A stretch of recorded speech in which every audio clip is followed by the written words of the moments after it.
On FM, WLPR FM Lowell, your home for local news, traffic, weather, sports, and more. Streaming online at lakeshorepublicmedia.org. It's Tuesday, November 7th, 2023, Election Day. As the saying goes, all politics is local, and nothing is more local than tonight's municipal races across Indiana, and especially right here at home in Northwest Indiana. Good evening, I'm Tom Malony, and tonight we'll have up-to-the-minute results on the biggest races in Lake, Porter, and LaPorte counties. Will we see traditionally low numbers, or will a sudden swell make for tight races and possible upsets? Joining us throughout the evening will be Jim Harper and former LaPorte Mayor Lee Morris, as well as the night's biggest winners. We'll talk school referendums with WFYI Education Desk Managing Editor Eric Weddle. We'll talk about the rise in independent candidates in the region, as well as what could Indiana do to draw more voters to the polls. And a reminder, if you're still in line in the polls, stay there until after you voted. All of that and more. But first, this news. Live from NPR News in Washington, I'm Jack Speer. Polls in this off-year election have closed in Ohio with the issue of abortion rights front and center. A ballot amendment there is a major flashpoint in the battle for abortion access following the Supreme Court decision to overturn Roe v. Wade. Ohio voters are deciding whether to pass a state constitutional amendment guaranteeing the right to an abortion. Polls have also mostly closed this hour in Mississippi with a key governor's race, New Jersey, where all seats are up for grabs in the state assembly, and in Pennsylvania with a key state Supreme Court race. The State Department says it has helped about 400 Americans and their family members to leave the Gaza Strip, but hundreds more are still trying to escape the Israeli bombardment after last month's attack by Hamas. NPR's Michelle Kellerman reports. The State Department has been in touch with about 1,000 people who want to leave Gaza. Spokesman Vedant Patel says about 400 have made it through the Rafah crossing to Egypt so far. We continue to work in partnership with the government of Egypt and Israel towards safe passage for more U.S. citizens, their immediate family members, and U.S. Lawful permanent residents. He calls it a fluid situation. Authorities in Gaza have been publishing names of individuals cleared to leave, and Patel says anyone who's been on previously published lists should try to make their way to the crossing. Michelle Kellerman, NPR News, the State Department. Even as Israel continues to bombard Gaza and conduct operations there, the Lebanese militia Hezbollah has also been trading fire with Israeli forces along the border. That's prompted some fears of a widening of the war that began after a surprise attack by Hamas October 7th. Hezbollah's leaders have said while the paramilitary forces entered the battle, they've stopped short of saying the group will fully join the fight. Republican-led House will vote on a resolution to censure Michigan Democrat Rashida Tlaib for remarks related to Israel and the Palestinians. NPR's Claudia Grisales reports the resolution returns to the floor after a previous Republican attempt failed. Representative Tlaib was accused of sharing a slogan calling for violence against Israel, but she argued on the House floor that was not the case. Rather, she says she is calling for a ceasefire instead. My grandmother, like all Palestinians, just wants to live her life with freedom and human dignity we all deserve. Georgia Republican Rich McCormick is leading the second attempt to censure Tlaib. When you can call for the annihilation of a country and its people, if that's not worthy of a censure, what is? A previous failed censure attempt accused Tlaib of leading an insurrection. McCormick and other Republicans moved to drop that language from the resolution in order to gain support for the censure. Claudia Grisales, NPR News, the Capitol. Stocks gained ground on Wall Street. The Dow was up 56 points today. The Nasdaq rose 121 points. The S&P 500 closed up 12 points. This is NPR. Astronomers have spotted an incredibly distant black hole, one that formed soon after the Big Bang in the early days of the universe. NPR's Nell Greenfield-Boyce reports the black hole lies in a galaxy that's about 13.2 billion light years away. A telltale sign of a black hole is X-ray emissions, and this is the most distant black hole ever detected in X-rays. In the journal Nature Astronomy, researchers describe how they combined data from NASA's Chandra X-ray Observatory with observations made by NASA's James Webb Space Telescope. What they found is a giant black hole with a mass that could be as much as 100 million million suns. It seems to have been massive from its birth, suggesting it formed from the collapse of a huge cloud of gas. The discovery could help researchers better understand the origin and nature of supermassive black holes, which are the monsters that lurk at the centers of galaxies. Nell Greenfield-Boyce, NPR News. What do wind turbines and missile silos have in common? Apparently in some areas of the country where they're located, and as a result, the Air Force is asking Congress to restrict construction of the towering turbines near missile sites in Montana, Wyoming, North Dakota, Nebraska, and Colorado. Some of those silos are located on vast private farmlands that are also increasingly home to giant wind turbines. Military officials say the turbines make it dangerous for military helicopter crews who may need to reach those silos quickly in an emergency. Crude oil futures prices moved lower today, oil down more than 4% to settle below $78 a barrel in New York. I'm Jack Speer, NPR News in Washington. Support for NPR comes from NPR stations. Other contributors include Total Wine & More, where customers can find gifts for people on their list, from a Cabernet to single-barrel bourbon. TotalWine.com. Spirits not sold in Virginia and North Carolina. Available to adults 21 or older.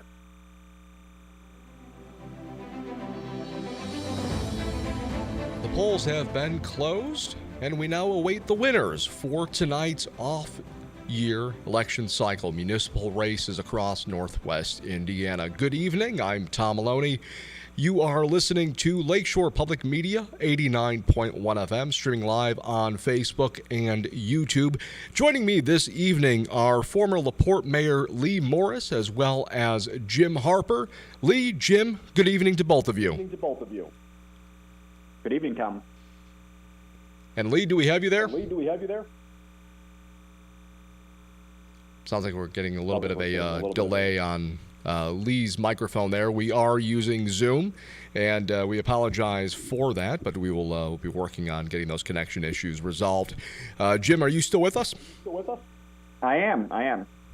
Well, thank you for joining us, and I should note we planned on having you in studio, but as has been the case for the last several years, it's going around. I hope you are recovering and feeling well. I am feeling well, thank you. Just want to make sure I keep everybody safe, though.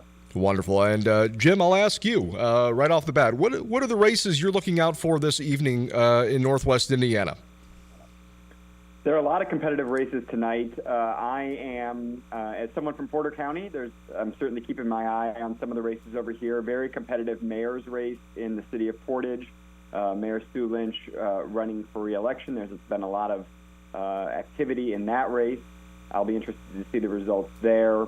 Over in LaPorte County, in Lee's neck of the woods, Michigan City, I would anticipate it's going to have a pretty competitive mayor's race tonight. And then in Lake County, obviously, lots of races, lots of competitive cities and towns there, but Highland and Munster are a couple communities that I'm going to be keeping my eye on. Sounds good. And Lee, are you there with us yet? Yes. We appear to be having some connection issues with Lee. I believe he's actually live right now at the LaPorte County Courthouse, getting up to the minute numbers and results as they're made available, coming up about every 15 to 30 minutes, give or take. But we will also be having live updates throughout the course of the evening as well from our own Michael Gallenberger, who's going to be surfing the World Wide Web as it is and looking for the latest updates across both Lake and Porter counties. And Jim, I think you've hit on some of the bigger races this evening. I think a big one, obviously, in Portage. It's a race that we actually had a debate with the League of Women Voters, rather partnered with the League of Women Voters of Porter County to go ahead and have Sue Lynch, Michael Cooper, and Austin Bonta. Lynch coming on and actually defeating John Cannon, and Cannon actually fell to Austin Bonta in the Republican primary in May of this year as well. I had an opportunity to chat with John briefly after the debate in Portage for the general election, and I tell you what, Jim, in today's day and age, I think the only person other than myself being in that room I wanted to be John, and not necessarily having to tackle some of the issues that some of these mayors or potential mayors are going to have to tackle and take on for the next 4 years. Gone are the days, I think, of just showing up to a parade and handing out flags and shaking hands and kissing babies. And it almost feels like in today's day and age, it is almost required that you need to have an MBA to be a mayor. Certainly is a very complicated and involved position. I think that the mayors that we have in Indiana, we have a fairly strong mayor system. So mayors in the state have an awful lot of authority, and there's a lot going on in Northwest Indiana. I was just reading a little bit today about additional announcements of infrastructure funding coming from the federal government. It is local leaders on the ground who are in cities and towns across the country who are making sure that money gets well implemented. And certainly the local leaders in Northwest Indiana, are tasked with those responsibilities. Not an easy job, but one that I think voters recognize the importance of. So it's going to be interesting to see when some of those results start coming in. Yeah, and of course, some of those dollars now are no longer COVID dollars, still federal dollars, but figuring out the plans and the theme of all of the debates, apart from political differences, really is just, maybe a different vision or a different version of the same vision of wanting a better quality of life for residents in the cities that they want to represent, as well as bringing more jobs and business growth to those same communities. And, whether you're in Michigan City or you're in Valparaiso or if you're in Portage or if you're in Gary or Crown Point, and all points in between, really, it's wanting the best for citizens that you are serving. And so it'll be interesting to see, I think, for some of these communities, especially looking ahead with Portage and Gary, to really figure out and understand what the long-term ramifications are going to be. Of course, Sue Lynch taking on her role in Portage, a city that was underwater financially and had to take out a lot of loans from the federal government to go ahead and become fiscally solvent. Meanwhile, we've reported on through the years all of the dearth of issues that Gary has had to overcome to get to where they are today. And Mayor Jerome Prince losing to State Senator Eddie Melton in the May Democratic primary earlier this year. Senator Melton now, I think with the early numbers, we'll be getting some more information from Michael Gallenberger, but sitting at almost 95% of the vote total already for Eddie Melton. So no doubt it looks like he's going to be the presumptive mayor-elect in Gary. But what do you see as, I guess, maybe sort of a political insider and outsider in terms of some of the work that it's going to be taken on by some of these mayors? Tom, you talked a little bit about Portage and Gary, and the first thing that it made me think, those are cities in two different counties, cities that have are different sizes, have different challenges, but they're also cities that are right next to each other. And one thing that I think that we could do a better job of in Northwest Indiana is working together as a region and being united as a region and embracing our differences, but, working together in different parts of Northwest Indiana. So to my mind, one of the biggest, challenges that any person that's going to be in leadership at the municipal level for the next 4 years has is working with cities and towns that are different than their city and town, that have different challenges, but knowing that as a region, if we work together as one region, that will lift all boats and all communities in this area. It certainly will. You are listening to live primary election night coverage here on Lakeshore Public Media. I am Tom Malony. Joining me over the Zoom line is Jim Harper, as well as Lee Morris. And if you have any comments, any races that you are keeping an eye on, please let us know in the Facebook chat box, as we are streaming live on Facebook and YouTube. And Lee, hopefully we'll be able to get to you coming out of the flip side of this break, but we're going to go ahead and take a quick break. You're listening to live election night coverage presented by Indiana University Northwest here on Lakeshore Public Media, 89.1 FM.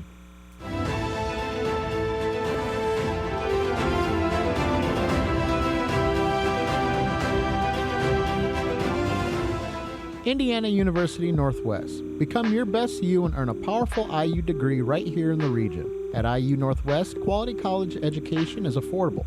Apply to IU Northwest by December 1st to maximize scholarship eligibility. IU Northwest has a degree for you, offering more than 70 degree programs in business, healthcare, education, arts, and sciences. Apply to IU Northwest by December 1st. Visit northwest.iu.edu/apply. Hollywood is finally telling us a story about Elvis, not from his point of view. I need a woman who understands that things like this might happen. But from his wife, Priscilla's. I want a life of my own. Adapted from Priscilla Presley's 1985 memoir, what does this new film tell us about Elvis and the woman he started to date when she was just 14? Next time on 1A.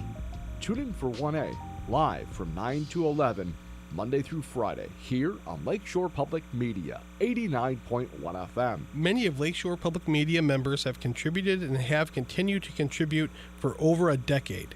Their continued support has made it possible for you to listen to the programs and stories that continue to impact and enrich your life this year, next year, and many years to come. Become a sustaining member right now at lakeshorepublicmedia.org/give or call 219-756-5656.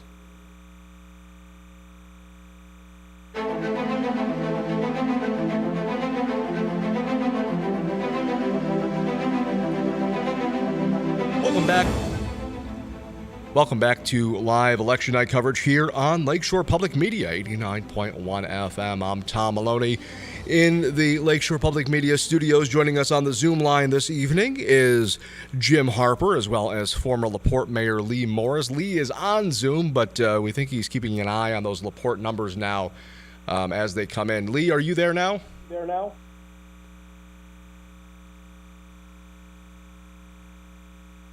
Lee?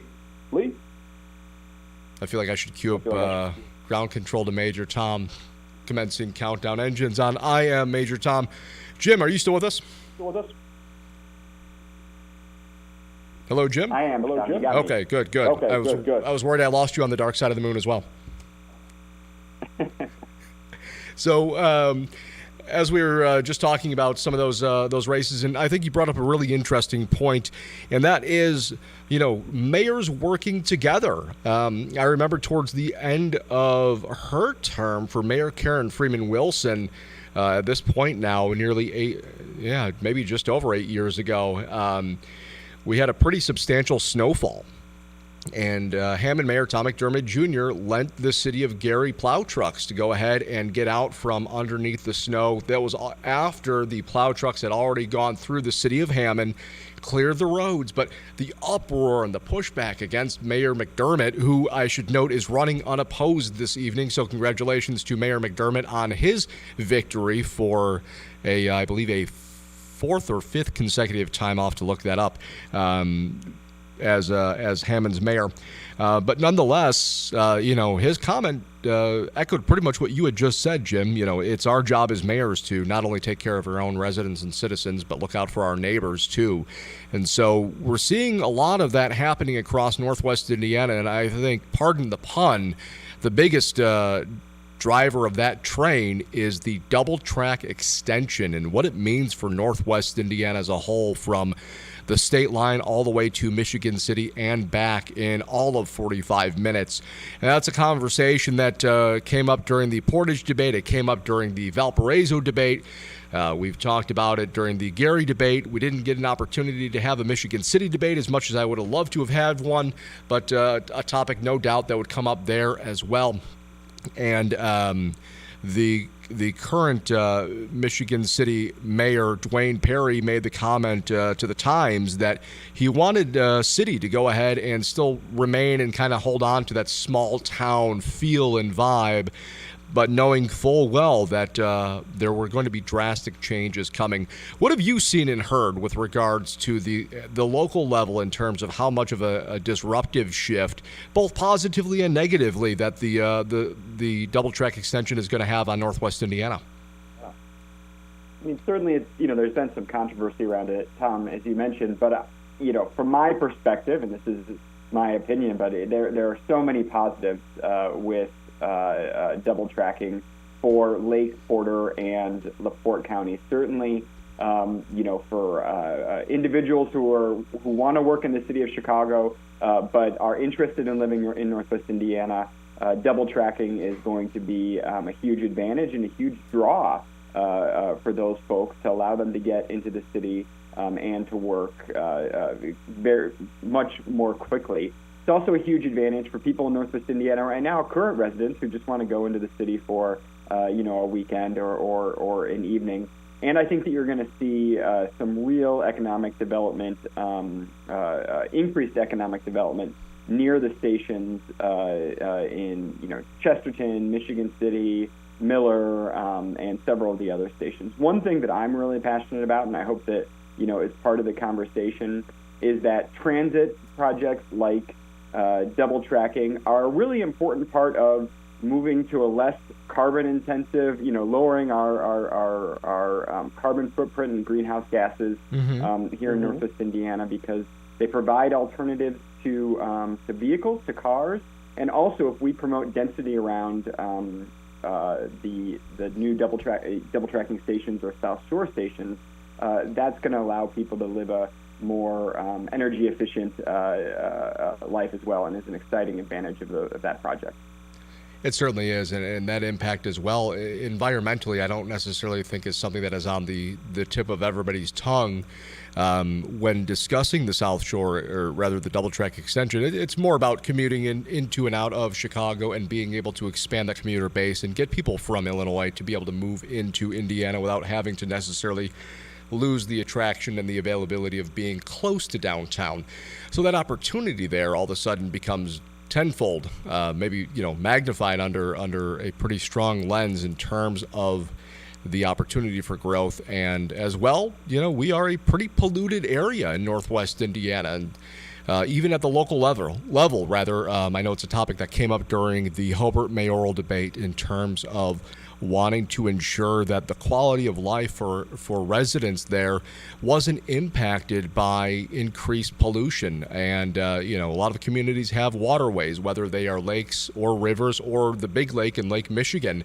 It's something that a lot of local mayors do have to look out for in terms of wanting to, present the best face forward for their cities, for their communities. I should note city councils as well, and there are a lot of communities across Northwest Indiana tonight that have elections that don't have mayors, and so city council members take on the role as a sort of a multi-headed mayor, if you will, across Northwest Indiana. So I should note that, when I say the term mayor, I'm also talking about those city council members, too, who are overseeing their communities. But the environmental impact of the South Shore double track extension is going to be quite impressive as well, I think, in terms of being able to reduce a lot of that smog and traffic buildup that we have, of course, on 8094 and the toll road there, too.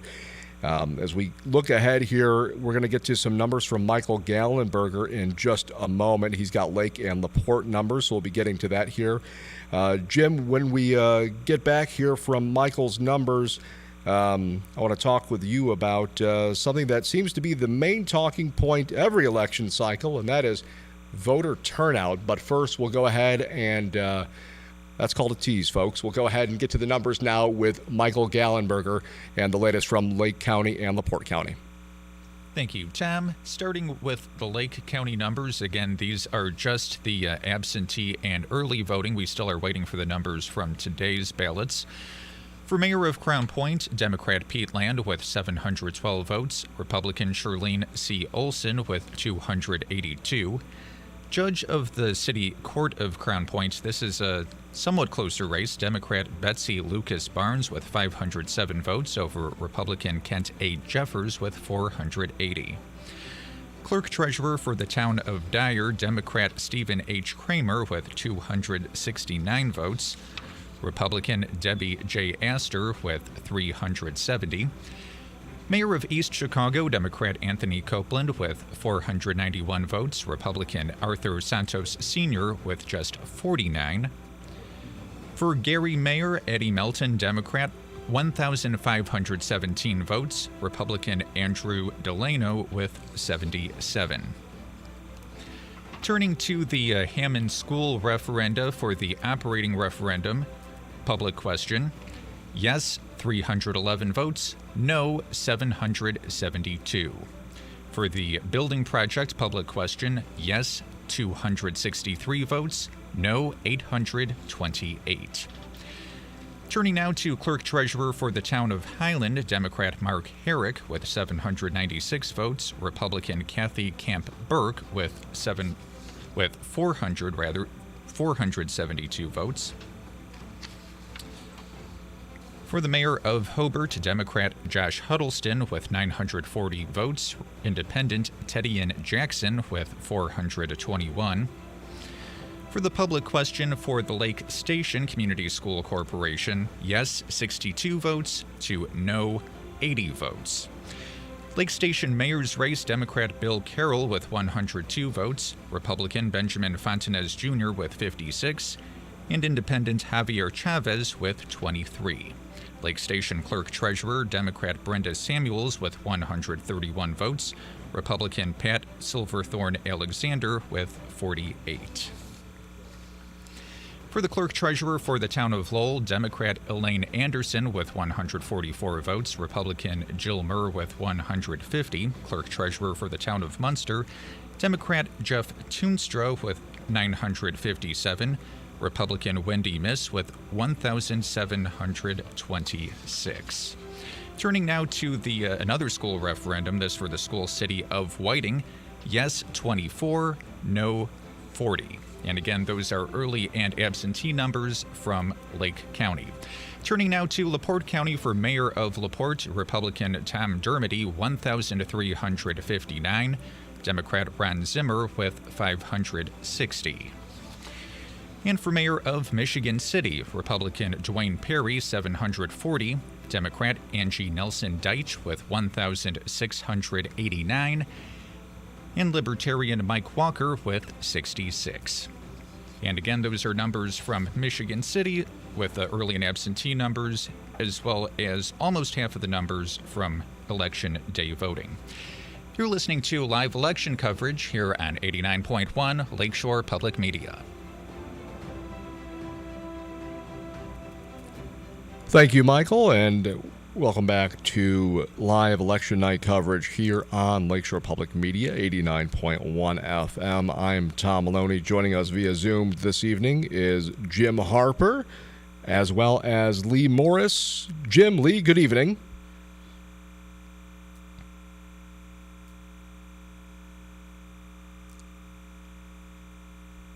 Oh, Lee, are you still there? We seem to be having all sorts of connection issues right now with Lee Morris, so I apologize for that. Jim, are you still with us, Jim?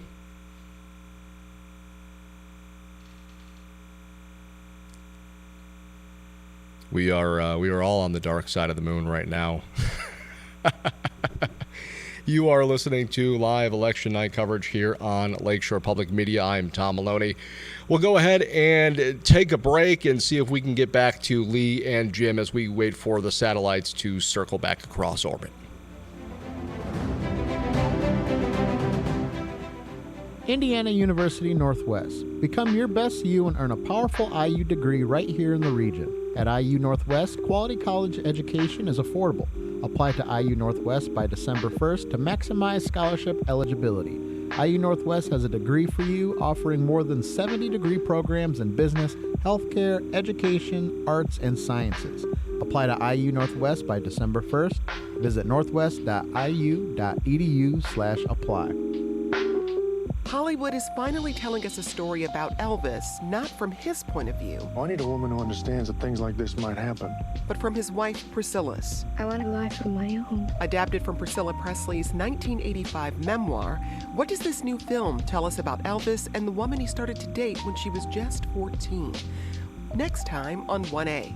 Tune in for 1A, live from 9 to 11, Monday through Friday, here on Lakeshore Public Media, 89.1 FM.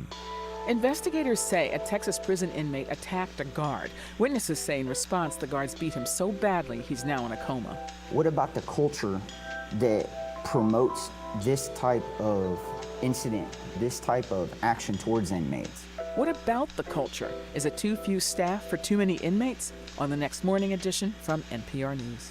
Tune in for Morning Edition from 4 to 9 a.m. with local news beginning at 6 here on Lakeshore Public Media, 89.1 FM. Many of Lakeshore Public Media members have contributed and have continued to contribute for over a decade. Their continued support has made it possible for you to listen to the programs and stories that continue to impact and enrich your life this year, next year, and many years to come. Become a sustaining member right now at lakeshorepublicmedia.org/give or call 219-756-5656.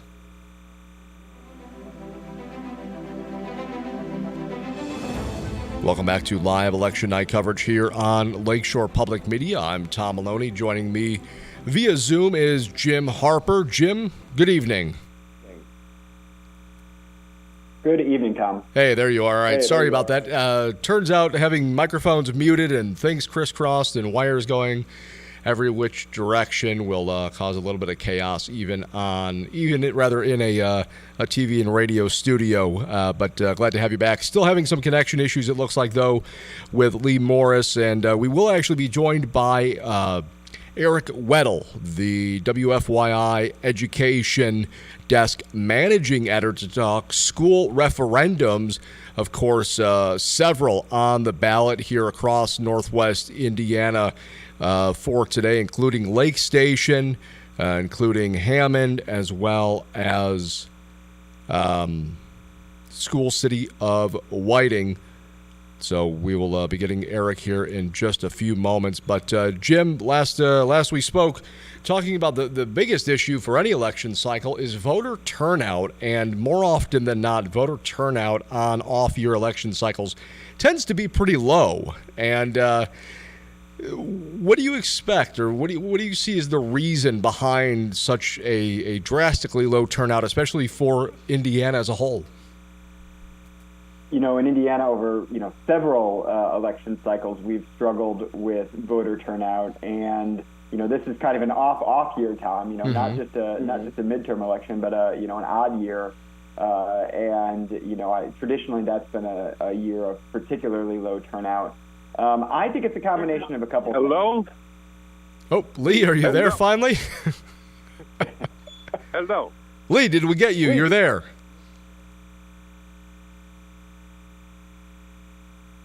Oh, no, I think we've lost Lee again. We had him. But we had him for a moment. All I was saying is Hello. Hello. We got him back. Lee, can you hear us? Lee, can you hear us? Hello. Lee, can you hear us? Really quick, I'm going to mute everybody. Jim, if you can just unmute yourself then in just a moment.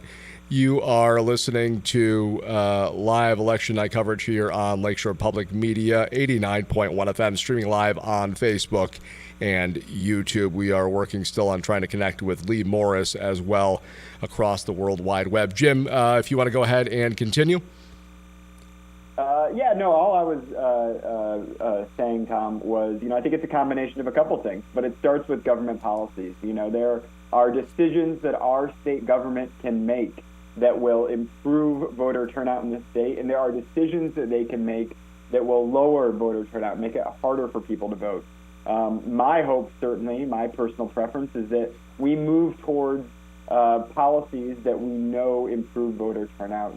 Things like making it easier for people to register to vote closer to an election, getting rid of that 30-day requirement for people to pre-register before they vote, extending voting hours, making voting by mail, which we know is safe and secure, easier and more convenient for Hoosiers, instead of making it harder, which is unfortunately a direction that we've been going. So there are some policy decisions that we can make, but then ultimately it is incumbent on the people that are running. And I think city elections are a great example of this because they're very close to the ground. They're very close to voters. And one of the things that I personally love about politics is the opportunity to talk with people, to have those conversations, and to give people a reason not to vote against somebody, but to vote for something. Mm-hmm. And that is uniquely possible in municipal elections. So certainly there are government policies that affect voter turnout, but at the end of the day, it's on candidates to provide an exciting vision for voters. Lee Morris here. Come to the polls, and we're going to see Lee how Morris that pans here. out today. I think we got him again. Lee, are you there? Can you hear us? Hello. Lee, can you hear us? Hello. Lee, I don't know if we're able to connect with Lee this evening. I think we're having some technical difficulties there, but I do appreciate the singing by Lee, and hopefully we'll be able to go ahead and get more than just him trying to do a quick mic check with a phone. We're going to be joined by Eric Weddle here in just a few minutes to talk about school referendums. And Jim, this is obviously a hot topic. We saw several referendums on the ballots last election cycle here in Northwest Indiana. A few of them failed, though, including Tri Creek in Lowell as well as in Highland. Munster's referendum was the only one to pass here in Northwest Indiana. Of course, in the failure in the Tri Creek schools, now they're looking at $1 million that they're going to need to cut from the budget. That will include the loss of teachers as well as activities either in school or after school for students. So superintendents and principals will have to start looking across their education platforms and figuring out what they can cut and what needs to be cut. Never an easy thing to do, especially if you're looking at the possibility of laying off teachers. But we have several referendum ballots on the ballot this evening, including Lake Station Community Schools looking for an operating referendum. School City of Hammond looking for an operating referendum. As well as the school city of Whiting. And I should note, Hammond's also looking for a construction referendum as well. So they've got two on the ballot. But the one thing I think that's interesting for me, and this is something we'll talk about later on in the evening, is as I highlighted on some social media posts today, why I didn't vote. But the school city of Whiting has a referendum, but the city of Whiting didn't have elections. How often does that happen? And is there a political reason behind that, Jim, in terms of having a referendum on the ballot but not having general elections otherwise?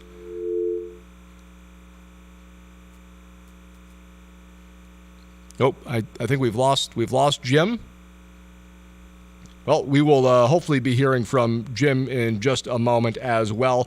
But Jim, sorry, we're trying to connect you back on the phone line here, having some technical difficulties. But we will. Jim, are you there now? Can you hear us? Yep, I think so. Okay, were you able to hear my question then about School City of Whiting having the referendum on the ballot and not having a general election? You know, I was, Tom, and I don't know the particular circumstances in Whiting, so I can't speak to that. But you know, it's often a strategic question on when to put on when supporters of a referendum want to place it on the ballot, when they think it's going to be, more likely to succeed. I don't know exactly what's happening, certainly in Whiting, but I do know that in many communities around the state that trying to put a referendum on the ballot on an election cycle where they think it's more likely to succeed is something that's a factor that is definitely taken into consideration. Yeah, I think it's going to be interesting to see what happens with that referendum. It's difficult to go ahead and get them to pass more often than not, even when you do have people showing up to the polls. Though, again, today, it was a nice, sunny, 50-something degree day. Wasn't too cold, wasn't raining, wasn't snowing, the typical weather adventures that we so often have that can delay folks from getting out to the polls. So we'll have to see how those go. And, of course, I made the comment that Munster was the only one in Northwest Indiana last election cycle during the primaries to pass, and it seems to be the only one that passes regularly here in Northwest Indiana.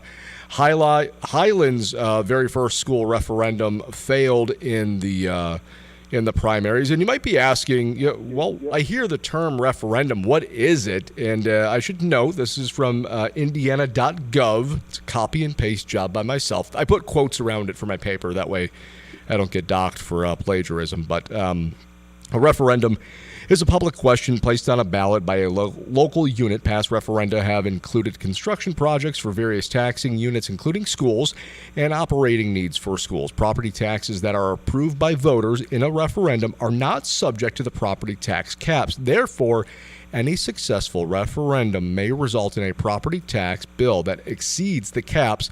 That's 1% of assessed value for homesteads, owner-occupied residences, 2% for all other residential properties. That includes apartment complexes, other buildings, and then farmland, as well as a 3% for all other properties. So there is a way to draw out some pretty big dollars, and some communities across Northwest Indiana do rely, 15, 20, 25% of their annual operations budget could be coming from those approved referendas that have gone through the ballot boxes through the years. But still, referendums are a hot-button political issue, especially when we talk about the state of education as it is today at the local level, Jim, and that, a lot of people have a lot of feelings about not only referendums, but education as well. And, of course, in a city like Valparaiso over in Porter County, the Valpo City Council appoints the school board. So it'll be interesting to see how those city council races also finish out the evening, too. Well, Tom, I think it's, when we're talking about the referendums, it's really important to note that the referendums are a product of policies that come from Indianapolis. Certainly, you talked about the property tax caps, but there also are state education budgets and state education policies that determine how those budgets and how state education dollars are divided up that unfortunately place Lee Morris is here. Oh, Lee, can you hear us? Yes, I can hear you. Hey, Lee, great to hear from you. We've been trying to connect all night. It's beyond our control. We've not been able to connect, but we're connected now with the help of a very fine lady who's sitting next to me here. Wonderful. Well, you'll have to go ahead and give that fine lady some election night pizza. We've got ours. How are things looking out in LaPorte County, Lee? Well, we have one precinct that has not reported, and that's holding up the final report right now. But clearly, otherwise, the figures that we've seen indicate that, as expected, Tom Dermody has been elected, will be reelected as mayor with a very wide margin. Yeah, for his second straight term. For the second straight term. And in Michigan City, it appears that Angie Nelson Deutsch will be elected as the mayor of Michigan City, again, by a very wide majority. So there we go. We're getting the latest from Lee Morris from LaPorte County that Angie Nelson Deutsch will be elected the next mayor of Michigan City. She will become the first black mayor in Michigan City, and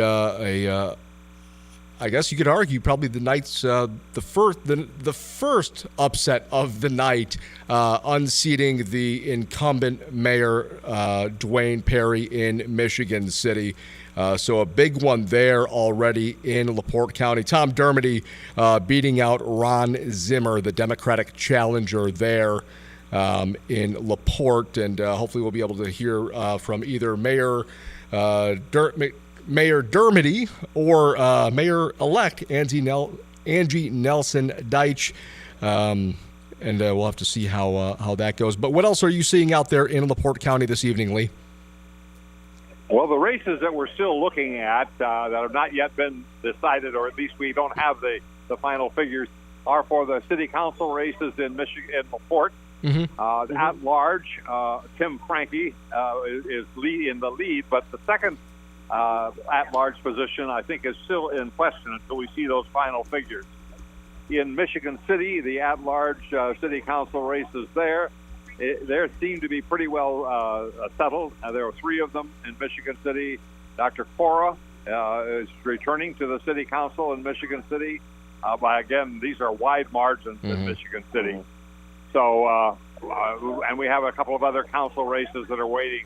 We didn't have many contested positions in LaPorte County, but those that were contested were lively. So we're hoping to get those final results in soon. Still, I just checked, and we still don't have that one last vote center reporting. So there must be a technical problem there that is holding us up a bit in LaPorte County. Well, we got to get that nice woman to the side of you to go ahead and get working on that one as well. That's Lee Morris, former LaPorte mayor, breaking the news that Angie Nelson Deitch is going to be mayor-elect for the city of Michigan City.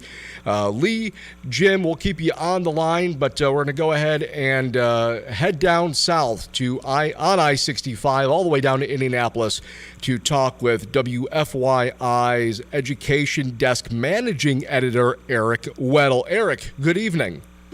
Good evening. How's it going tonight, guys? Hey, it's going well. How are things looking down in Indianapolis? Well, they're going well. We have, multiple races down here for the mayor we're keeping an eye on with Indianapolis and also the suburb of Carmel. Myself, I'm looking around the state, at all these school referendums that we have on the ballot. So we had an opportunity to chat a little bit about the referendums here with Jim Harper just a few moments ago.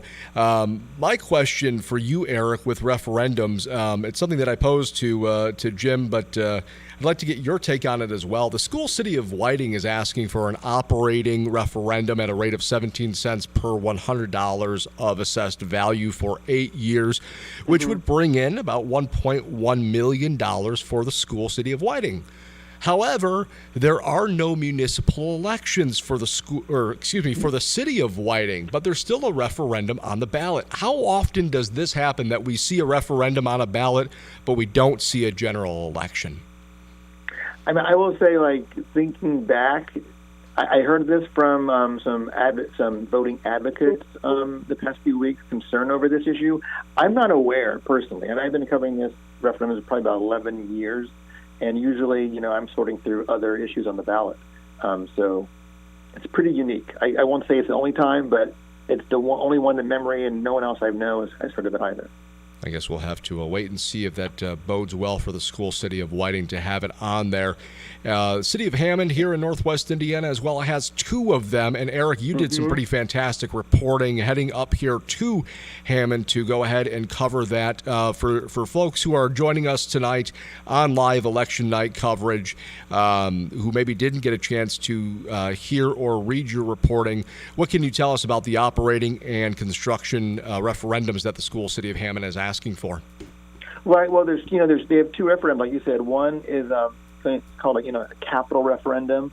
They're looking to raise about I think $84.2 million to do renovations and add-ons at their Morton High School and their Central High School.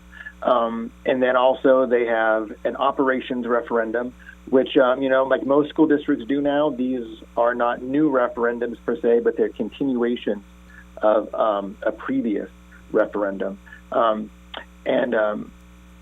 This one, I think I'm trying to think offhand, but it's about $14.5 million annually, to pay for transportation, programs, and teachers. But what is really unique about this vote this year is that a state law was passed earlier this year that requires school districts in a few counties, including Lake and Marion, to share successful referendum revenue with charter schools. And Hammond is one of those, and there's about 10 charter schools that they would be sharing a per student rate with. And my reporting was about the fact that information is not required to be on the ballot. So people voting today who saw that question for operations tax levy to pay for academics and teachers would not know that if it passes, charter schools would receive some of that money.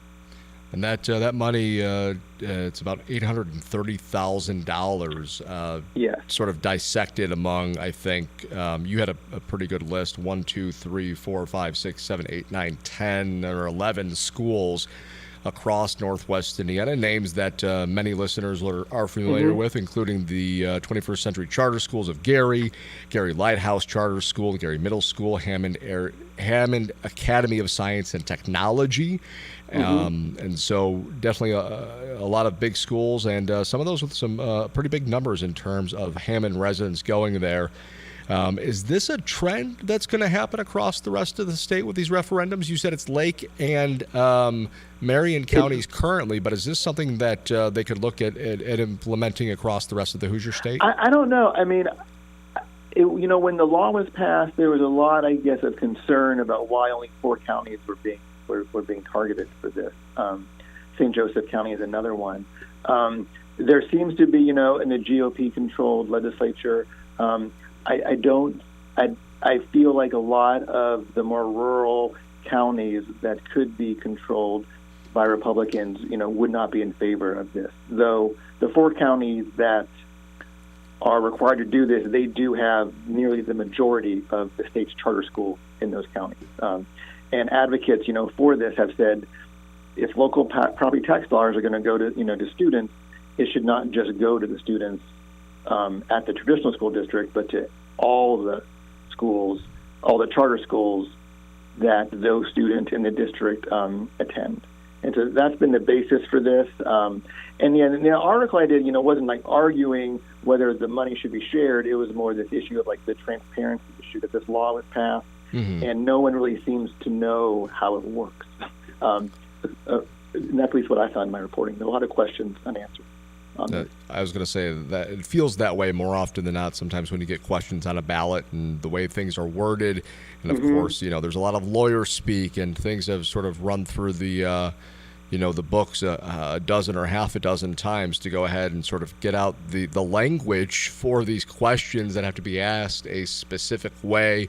One question that came up in our newsroom, Eric, with regards to Hammond, and as well as I suppose with Whiting and some others, that this is an off-year municipal race, that if these referendums lose this election cycle, could they theoretically get put back on the next election cycle? How does that process work? I believe they can. Yes, it's up to the school districts to try to do that. I mean, they would definitely need to get that support again. If you look at when referendums are, I mean, you see a lot in the primary season sometimes because there's fewer voters. I think some school districts kind of want to do it when there's not a big election. I mean, next fall, with a presidential election, it could bring out a lot of people that school districts may not feel are educated on the issue, and so I think you'll see less when there is a more reason, to bring out a lot of voters who may not be aware of those local issues. That's interesting. That I guess less is more in that regard, in terms of getting those referendum numbers out there, or rather referendum votes out there. Is there ever, do you see a trend at all across the state, if something is bubbling under in one school district that might not be looking good for another school district, or are these all pretty hyper-local issues? I mean, I think, as the past few election cycles, I mean, most of the school districts who have referendums they've approved previous ones, and they're relying on this money. So like Hammond, they're relying on that $14.5 million because they've had it for the past, 7 or 8 years. And it's the same with, suburban school districts near here tonight, Carmel Clay schools and Hamilton Southeastern schools in Hamilton County. Theirs are both passed by very large margins. This is, and they passed previously. So these school districts from urban, rural, and suburban areas, they are relying on this money to pay for transportation, to pay for teachers, because they're not seeing, the state funds are able to cover that. So I think that is kind of like what the trends become. When the referendum process was created, I think lawmakers and maybe even some schools expected it was going to be a rare thing. But I think now there's only like a very few number of districts in the state that have not attempted to do this so far. As a former HSE student, I would be remiss if I didn't say "Let's go Royals." Okay, but I digress there. Eric Weddle is the managing editor of the education desk at WFYI, taking a look at all of the referendums across the state, not only here in Northwest Indiana. Eric, we appreciate your time this evening. We'll let you get back to the election night pizza, as well as keeping an eye on those referendums across the rest of the Hoosier State. Right. Thank you very much. Have a great night, guys. Thank you. All right. Thank you, Eric. Again, Eric Weddle joining us from WFYI live in Indianapolis this evening as he's keeping an eye on all of those referendums across the Hoosier State. You are listening to live election night coverage presented by Indiana University Northwest. I'm Tom Malony. Joining us via Zoom right now is Jim Harper and Lee Morris. Jim, Lee, good evening to both of you. Good evening. And Lee, I know that you had said earlier this evening that looks like Tom Dermody has won a second straight term as mayor, and Angie Nelson Deitch has gone ahead and claimed the crown to be the next mayor of Michigan City. Have they gotten that final precinct in yet that you were waiting on? Final precincts are in now, and Tom Dermody got 67.49% of the vote, and Ron Zimmer 32.581%. We had a 6.74% turnout in LaPorte County. 6.74. Yeah. We had 2,637 voters out of 39,097 registered voters. And the city council race for at-large, Tim Franke was the vote winner at 26.73%, and Kim Noe at 25.24%. Tim is a Republican. Kim is the lone Democrat elected to the LaPorte City Council. In District 5 of LaPorte City Council, the race there was between Laura Konieczny and Joe Rosinski, and Laura won that race 55% to 44%. Those are the major ones in LaPorte. In Michigan City, Angie Nelson Deitch got 69.21% of the vote to be the clear winner there to Mayor Duane Perry's 28.58%. So the percentage figures between LaPorte and Michigan City are almost identical, except in the case of Michigan City, the incumbent, Duane Perry, a Republican, lost to Angie Nelson, and in LaPorte, our incumbent mayor defeated the Democrat opponent. Well, Lee, we'll leave it right there for you and Jim. We're going to go back to the studios here at Lakeshore Public Media to Michael Gallenberger, who's got the latest on Porter and Lake County numbers. We don't have Michael's numbers, so we'll go ahead and keep it right here for just a moment longer. Lee, what have you? You're at the courthouse. Is anybody there with you who ran for office? Anybody celebrating victoriously, waiting on those numbers to come in, or are you hanging out with all of the number crunchers and the reporters? I actually am at the Republican headquarters right now, and I'm getting the reports directly from the courthouse, and we do that. That is the final count. So we have no other decisions to make election-wise tonight in LaPorte County. Other than maybe we're getting some late-night victory ice cream, I suppose. A lot of people are cheering on. There's some folks that aren't so happy. So that's the way elections go. But I think one of our major concerns is the very low percentage of turnout. Yeah, 6.74 being reported there for the turnout for LaPorte County, remarkably low. And that is probably going to be the theme of the evening here as we get more numbers across Lake and Porter counties.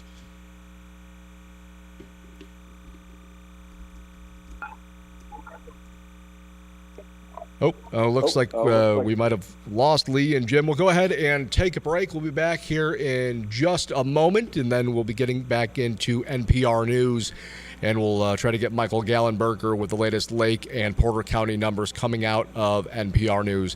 This is live election night coverage here on Lakeshore Public Media, 89.1 FM, presented by Indiana University Northwest.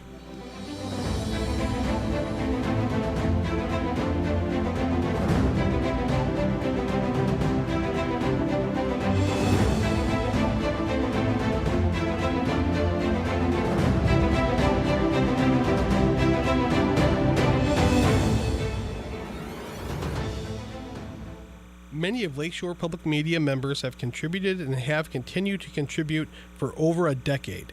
Their continued support has made it possible for you to listen to the programs and stories that continue to impact and enrich your life this year, next year, and many years to come.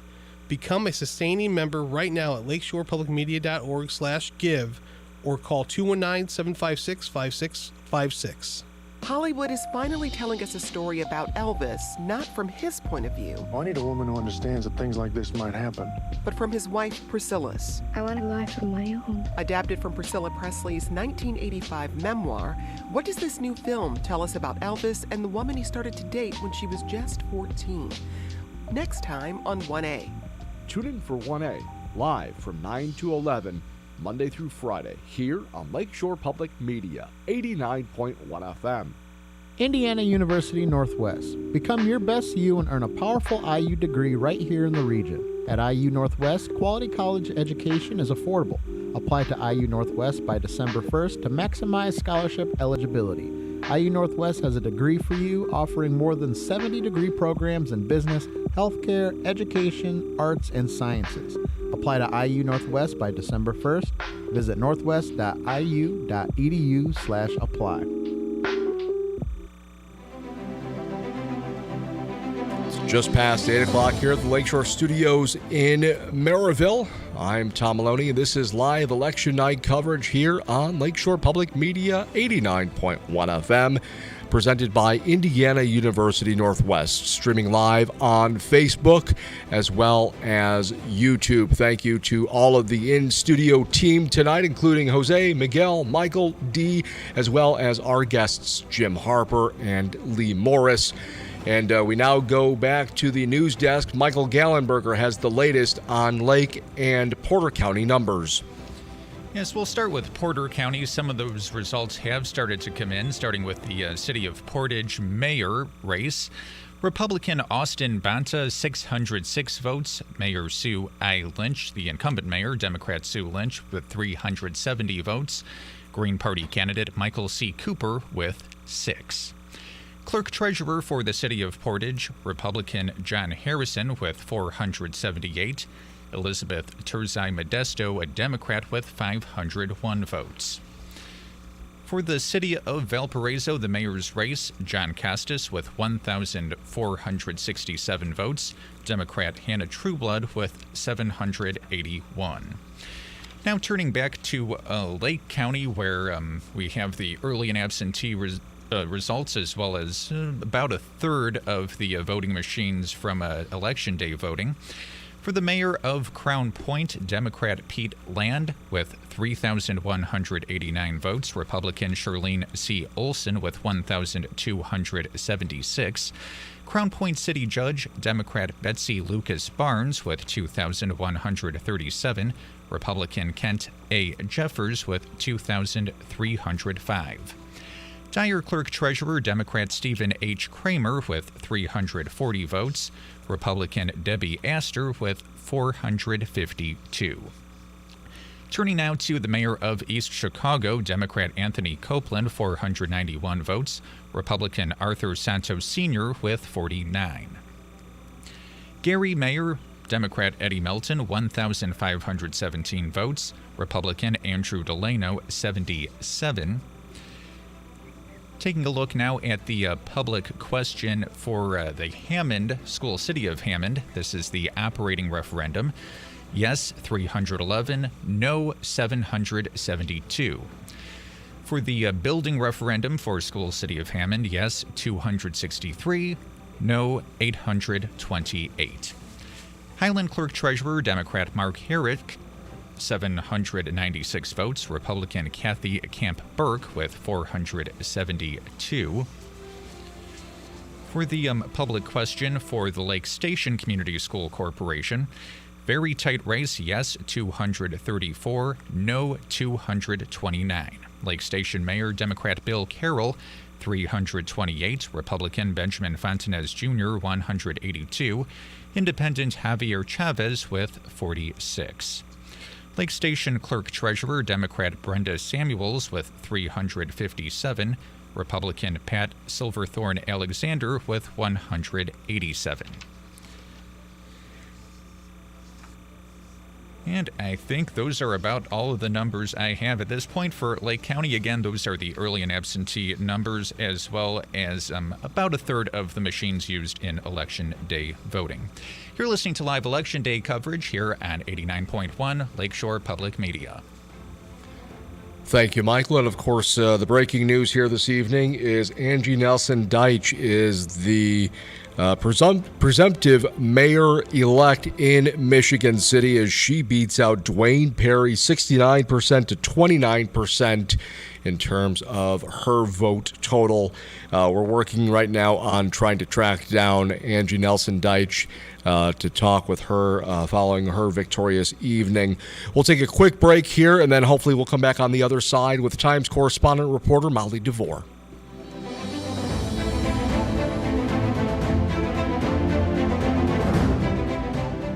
Indiana University Northwest. Become your best you and earn a powerful IU degree right here in the region. At IU Northwest, quality college education is affordable.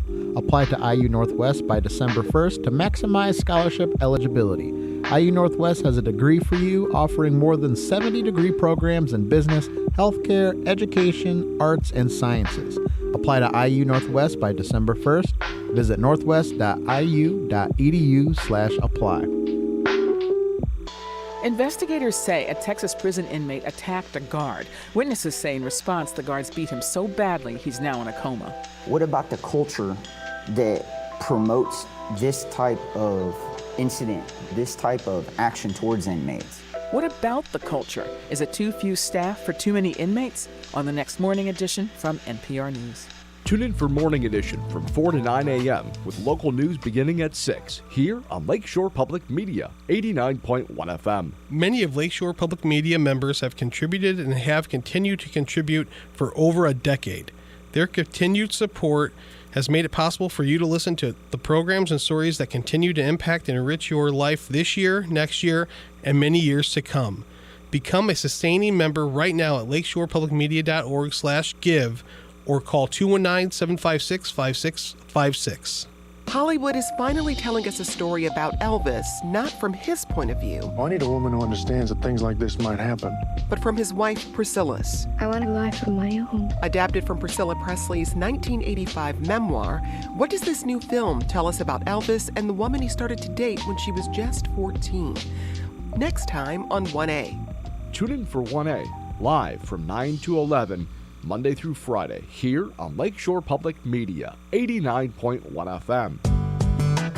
For nearly 15 years, you've relied on Lakeshore Public Media to be your trustworthy news source, to cover our region's stories, and to report on what matters.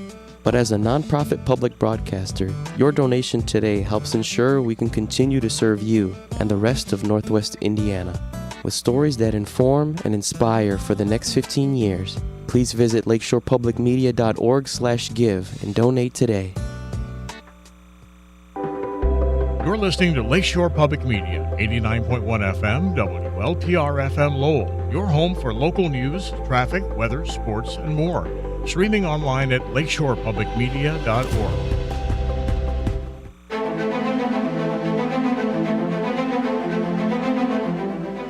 Welcome back to live election night coverage here on Lakeshore Public Media, 89.1 FM. Not only is our live election night coverage presented by Indiana University Northwest, but it's also presented by you, the listeners. You can make a donation today to ensure that this political coverage, along with all of the other hours of local coverage that we provide you every single day here on Lakeshore Public Media, is made possible. Visit us online at lakeshorepublicmedia.org and donate today.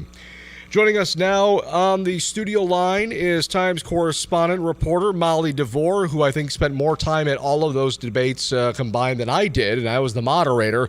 Molly, good evening. Hi there, how are you? I'm doing well.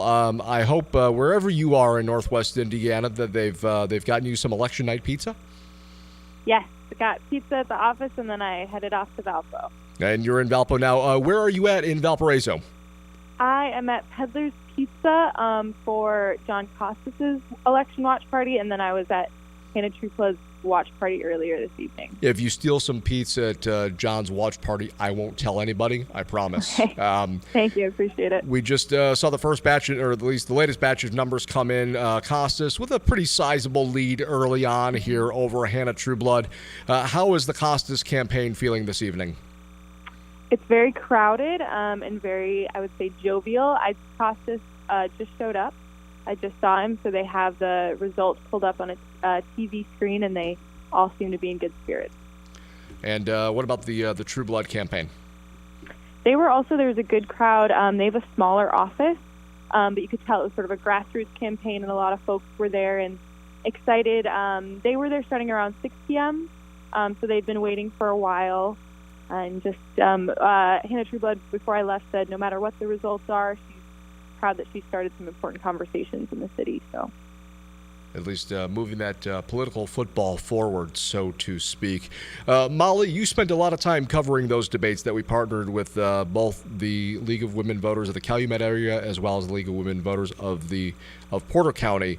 What were your big takeaways, I guess, from the other side of on my side of the podium, if you will, in terms of reporting on it and covering it? Were there any themes, any parallels that you saw between communities or candidates? Yeah, I want to say particularly, I think this was brought up in Valparaiso, but also in Portage.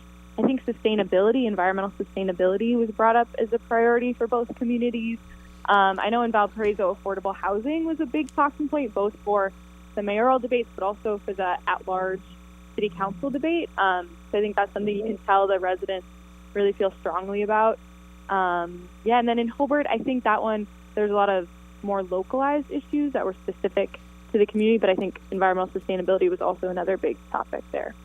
Environmental sustainability is definitely it's a topic that Jim Harper and myself had discussed earlier this evening as well, with regards to mayors wanting to ensure that the best quality of life is possible for residents of their cities and communities. And I should note city council members as well for those places that don't have mayors spearheading their cities, so that we are a pretty polluted area, to be quite frank, and looking at ways to go ahead and reduce carbon emissions. Of course, one of those things is the double track extension. It's something that I had talked with Jim about earlier this evening, but it's a topic of conversation that came up in both the Valparaiso and the Portage mayoral debates, as well as the Gary debate in the primaries.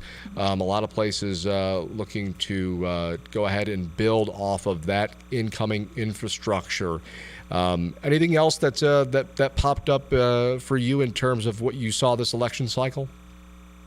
I think I saw a lot of really good voter engagement and turnout. I think I covered 4 debates, and I think each one had about 200 people show up, give or take. So I think people really engaged this municipal cycle, which was good to see. Yeah, for sure. The voter turnout, though, in LaPorte, we got the latest numbers, and we're waiting on some updated numbers. We'll be getting to those from Lee Morris here in just a few minutes. But only about 6 3/4% voter turnout in LaPorte County this evening. We'll still be waiting for more numbers coming from Lake and Porter counties. But the big story coming out of LaPorte, again, if you're just joining us, is Angie Nelson Deitch knocks off the incumbent Dwayne Perry in the Michigan City mayoral race. Tom Dermody wins his second straight term for mayor, beating Ron Zimmer in LaPorte. So those are the two big storylines coming out of LaPorte County as of this evening. We're still waiting, though, on final results all across Lake and Porter counties. And, of course, we're joined now by Times correspondent Molly DeVore, who is live from Valparaiso at the Costas Pizza Party, as they're looking forward to numbers coming in as well this evening. Molly, will be hopefully touching base with you possibly later on as the night progresses, and we might see how some things wrap up here in the next 40 minutes or so. But thank you for joining us this evening, and I'll let you go back and steal a slice of pie. Thank you very much. That was Molly DeVore, Times correspondent, joining us here on Lakeshore Public Media for live election night coverage presented by Indiana University Northwest. Let's go ahead and go back now to Lee Morris. We do have some updated numbers. Lee, are you still with us?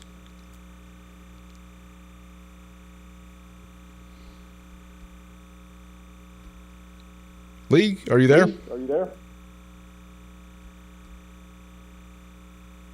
Doesn't look like it, but we'll go ahead and switch gears back to Jim Harper. Jim, are you still there? I am, Tom. Oh. And there are some interesting results flowing in out of Porter County. I don't know if Michael's, I'm not able to hear everything, so I don't know if he's gotten that update to you yet, but there are some interesting results that I'm Hello. Porter County. Looks like we've got Lee. Lee, are you there? Yes, I am. All right. Can we go ahead and get those updated LaPorte County numbers from you? Well, I had a little unfortunate situation in that they inadvertently sent out what they said were the final figures for LaPorte County. They were not. The information about voter turnout was incorrect. We actually had a 20.72% voter turnout. Hey, that's not bad. LaPorte County, so that's much better. The results of the mayoral races, the percentages were slightly different on the final figures, but clearly Tom Dermody and Angie Nelson-Deitch were the winners at the election races for mayor in LaPorte County. We had one change in the at-large representation on the LaPorte City Council. Lauren Huffman won that race rather than Kim Noe, so she joins Tim Frankie in that position as at-large members. No other changes in the result. Lots of enthusiasm for here in LaPorte, at least, for Tom Dermody's re-election. He's got a wonderful team that he's going to be working with, and sure that the overall election results, I think, are going to be positive for LaPorte County, regardless of how you look at it. What I hope we can do is still improve that voter turnout. 20% is better than we reported earlier, but it's still not good enough. We need to get a much higher percentage of people turning out for these elections. Yeah. Yes, we've got it, and enthusiasm about the future for LaPorte County, I think, is rampant right now. That's former LaPorte Mayor Lee Morris joining us here on live election night coverage. Lee, thank you for all of your reporting across LaPorte County this evening. We'll go ahead and let you go and get on with the celebrations and maybe get yourself some late night election night pizza as well. Appreciate being with you. Thank you so very much. Bye-bye. All right, Lee, thank you for your time this evening and joining us here on election night coverage live here at the Lakeshore Studios in Maryville. That was former LaPorte Mayor Lee Morris. Jim Harper joining us still on the Zoom line. Jim, good evening to you. Good evening. And you were going through a couple of things. You said there's some surprising storylines in Porter County that you were keeping an eye on. Absolutely. The most recent results I'm seeing out of Porter County, I don't know that they're final, but I think we're getting closer to final. And the ones that are particularly important to me as a Valparaiso resident is that there are some very competitive city council races here, certainly at the mayor level. While the race is competitive, John Costas appears to be in a strong position. But at the council level, there's several close races and certainly the potential for something that we have not seen in Valpo, I think, in many, many years, probably in my lifetime, although I don't want to go that far, which is the possibility of a Democratic-controlled council, which would certainly be a pretty big change here. Not final results, so I don't want to get ahead of myself, but that's certainly a possibility. In Portage, Austin Bonta appears to be in a pretty strong position in the mayor's race against Mayor Lynch, and there are several very close council races in that city as well. Yeah, I don't remember the last time that I think we saw a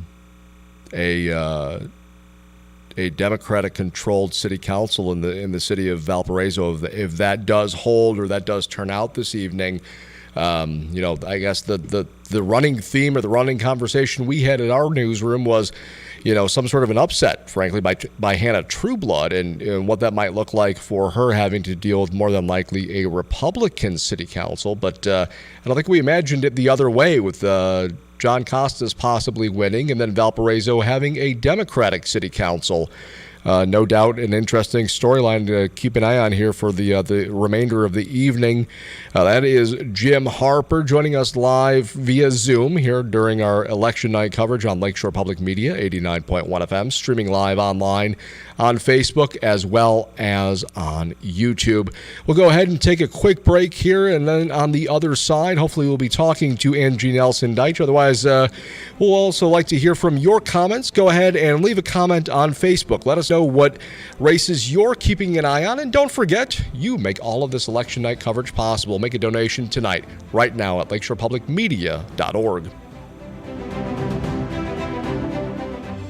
Indiana University Northwest. Become your best you and earn a powerful IU degree right here in the region. At IU Northwest, quality college education is affordable.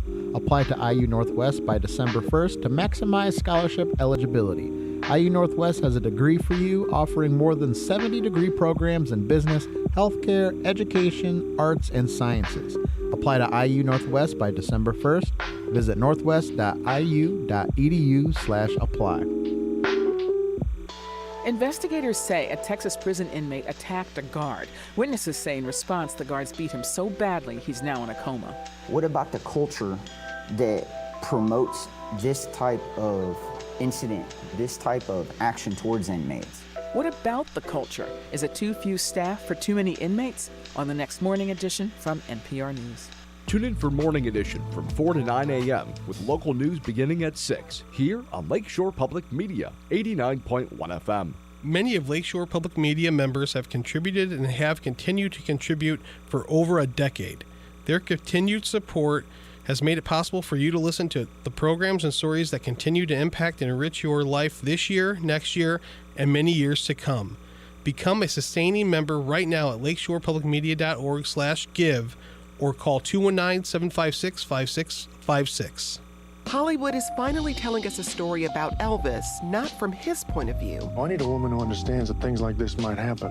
But from his wife, Priscilla's. I want a life of my own. Adapted from Priscilla Presley's 1985 memoir, what does this new film tell us about Elvis and the woman he started to date when she was just 14? Next time on 1A. Tune in for 1A, live from 9 to 11, Monday through Friday, here on Lakeshore Public Media, 89.1 FM.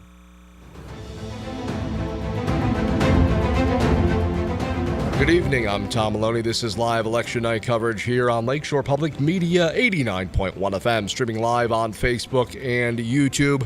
We'll go ahead and get right into the latest updated numbers from Lake and Porter counties. But again, if you're just joining us out of LaPorte County, Tom Dermody is victorious in his second straight bid to be mayor for the city of LaPorte. And Angie Nelson-Deitch pulls off the first upset of the evening, defeating incumbent Republican Mayor Dwayne Perry by nearly 40% of the vote. Michael Gallenberger has the numbers. Yeah, starting with the Lake County Mayor for Crown Point, Democrat Pete Land with 3,189 votes, Republican Shirlene C. Olson with 1,276. Clerk Treasurer for the town of Dyer, Stephen H. Kramer, a Democrat with 456 votes, Republican Debbie Astor with 711. Mayor of East Chicago, Democrat Anthony Copeland with 491 votes, Republican Arthur Santos Sr. with 49. Mayor of Gary, Democrat Eddie Melton, 1,517 votes, Republican Andrew Delano with 77. Turning now to the School City of Hammond referenda. This is for the operating referendum. Yes, 311. No, 772. For the building project referendum, School City of Hammond, yes, 263. No, 828. Clerk Treasurer for the town of Highland, Democrat Mark Herrick with 796 votes, Republican Kathy Camp-Burke with 472. Mayor of Hobart, Democrat Josh Huddleston with 2,971 votes, Independent Teddy and Jackson with 1,564. Lake Station Community School Corporation referendum, yes, 517, no, 531.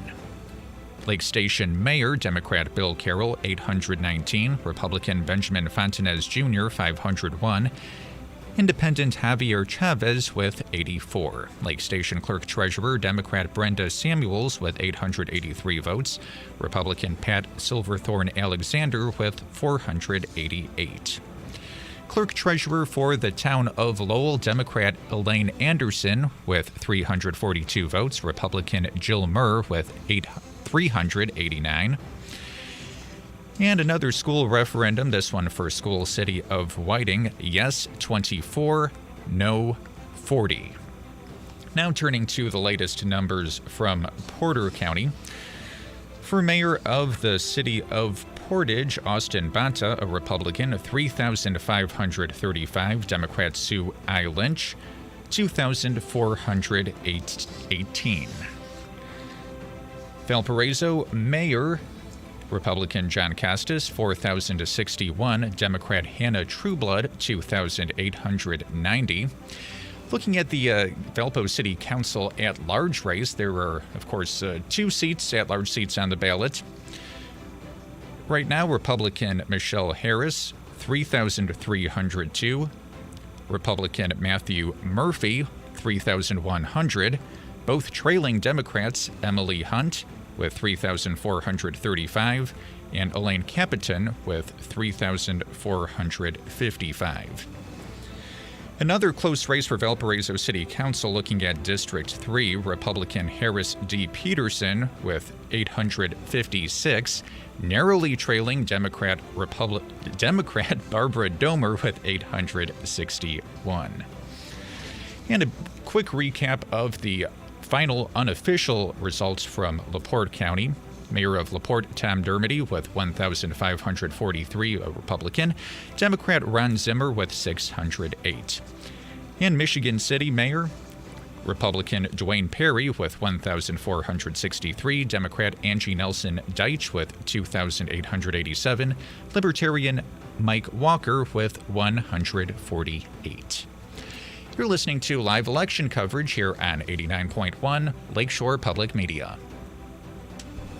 Thank you, Michael, on the latest numbers there. And, of course, hinting at what Jim Harper had just said moments ago, that we might be looking at a Costas election, but maybe a Democrat-controlled city council in the city of Valparaiso. We'll switch gears, though, and head back west on Route 30 into Crown Point and taking some side streets and back roads, if it's, Colorado or Mississippi or however you get around there, and head into the hub of Crown Point. And joining us now on the studio line is Crown Point Mayor Pete Land. Mayor Land, congratulations on your victory tonight. Appreciate it. Thank you so much. This is your first election that you have won. You won by appointment from the Democratic members of Crown Point following the resignation of former mayor, now South Shore Convention and Visitors Authority President and CEO Dave Uran. I think I got that full title correct. What was this like for you, running your first campaign, Pete? So, the first campaign, it was a lot of work. I learned a lot, but I had a great campaign team, and I just tried to do kind of what I've done through my year and a half as mayor and my 17 years as police chief before then, is just, be engaged in the community and ask questions and be responsive and kind of lead Crown Point in the path that it's been on and will continue to be. So to say you're essentially moving that political football forward, that the game plan, so to speak, has been laid out already. What are some of the biggest challenges that you've faced or things that you didn't expect to have to take on and or deal with as mayor that you've had to deal with for the last year and a half? So coming into office, I didn't have any specific expectations, but what I've learned is, and what we've really concentrated on, is how important our infrastructure projects are. We completed those that were already underway, started our new ones, and one of the things with Crown Point is our growth, development, residential and commercial and business. That's a good problem to be, but we got to make sure we manage it and have good controlled growth, and growth that complements what we already have here. And of course, one of those things in terms of growth has been the growth along Broadway, as well as 109th and all the way down to 231. What are the plans for the future? Is there a parking garage coming to Crown Point anytime soon? I know that's a big topic of conversation in Valparaiso for their parking garage, and it's something that folks have talked about. I know that recently the city combined the city lot as well as the post office lot to create a larger parking space there. We did, yeah. So we really concentrated to expand our downtown parking. I mean, our square is very vibrant. We got some great businesses and restaurants, and it's a big draw. So that comes with parking. The parking improvements that we did complete, we created almost 500 parking stalls around the downtown square. So, yeah, there's always the talk of the parking garage, and that's never off the table. But I think what we've accomplished so far, we've really added a lot of parking to our downtown square, and we're continuing to look to always add more. We're talking with Crown Point Mayor Pete Land, who's victorious this evening over Republican challenger Shirlene Olson. Pete, before we let you go, what are you looking forward to accomplishing here over the next 4 years, or maybe the next 4 weeks or 4 months? Yeah, so we're going to continue. We have a lot of projects that are underway and more that are planned. So our focus is to complete those projects, and we work hard, and part of the projects is to just provide a great quality of life for our citizens. They all work hard, and part of our job is to make sure we have a great quality of life. So that's one of our priorities as well. Well, Mayor Land, last time we spoke, I think it was just a matter of weeks after you had been appointed mayor in Crown Point on a Meet the Mayor segment on Regionally Speaking, and looking forward to getting caught up with you here after election night and dig deeper into those plans that you have. But for now, we'll let you go. Congratulations on your victory this evening, Pete. Thank you so much. I appreciate it. As Crown Point Mayor Pete Land victorious this evening over incumbent Mayor Shirlene Olson in Crown Point. And, of course, other finals this evening. Tom Dermody beating Ron Zimmer, the Democratic challenger. The Republican Dermody winning his second straight term as mayor. And Angie Nelson Deitch, the first big upset of the night, defeating Dwayne Perry in Michigan City. No upset, though, in Lake Station. And we join now on the studio line Mayor Bill Carroll, who I should note is also the two-time defending Times Mayor of the Year. Bill Carroll. Bill, good evening to you. Hello, good evening. Congratulations on your victory tonight over Benjamin Fontanez Jr. and Javier Chavez. Mayor Carroll, last time we spoke, you had just won your primary back in May. How does it feel now to win the general? Oh man, I'm ecstatic. I'm ecstatic for the city. I'm ecstatic for where we're going as a city. I'm ecstatic for our residents. This is a blessing, and I can't wait to continue the momentum that we have of positivity and fairness and transparency here in Lake Station. So what are I do want to correct you. It's three-time mayor of the year. I do apologize. Three-time mayor of the year. Mayor of the year. Bill Carroll joining us here on the studio line. Do you have trophies? Do you have a belt? How are you recognized in that regard? You know what? I'm a very modest man. I have three really nice mouse pads. Oh, there you go. Mayor of the year. Yes. So each computer I have in my house and my office, I have got a nice mouse pad that reminds me every day. You don't have any T-shirts printed up that say three-peat, right? Like Michael Jordan. I got a couple signs, and there's talk of getting a wrestling belt. There you go. There you go. You know what? It's great to be given those accolades, but at the end of the day, I just want the best for this community. And once again, the people of Lake Station have spoken and have elected me to be the leader, and I couldn't be happier or prouder. Mayor Carroll, what are you looking forward to continuing to accomplish over the next 4 years? Infrastructure above and below ground, economic development. We needed to make sure that we have the capabilities of bringing in businesses, and that starts with our infrastructure above and below. And just the positivity that is going on right now, and making sure the community stays together and that we are a solid group.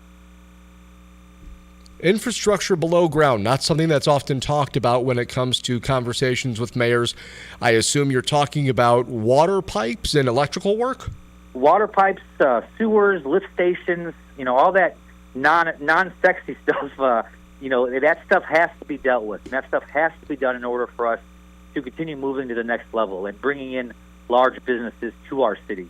It's very important. It's not nothing that a lot of people like to talk about, but it's probably the most vital part of things going on in Lake Station, and the positivity that's going on in Lake Station are these improvements to our infrastructure and to our community, which will then bring in economic development.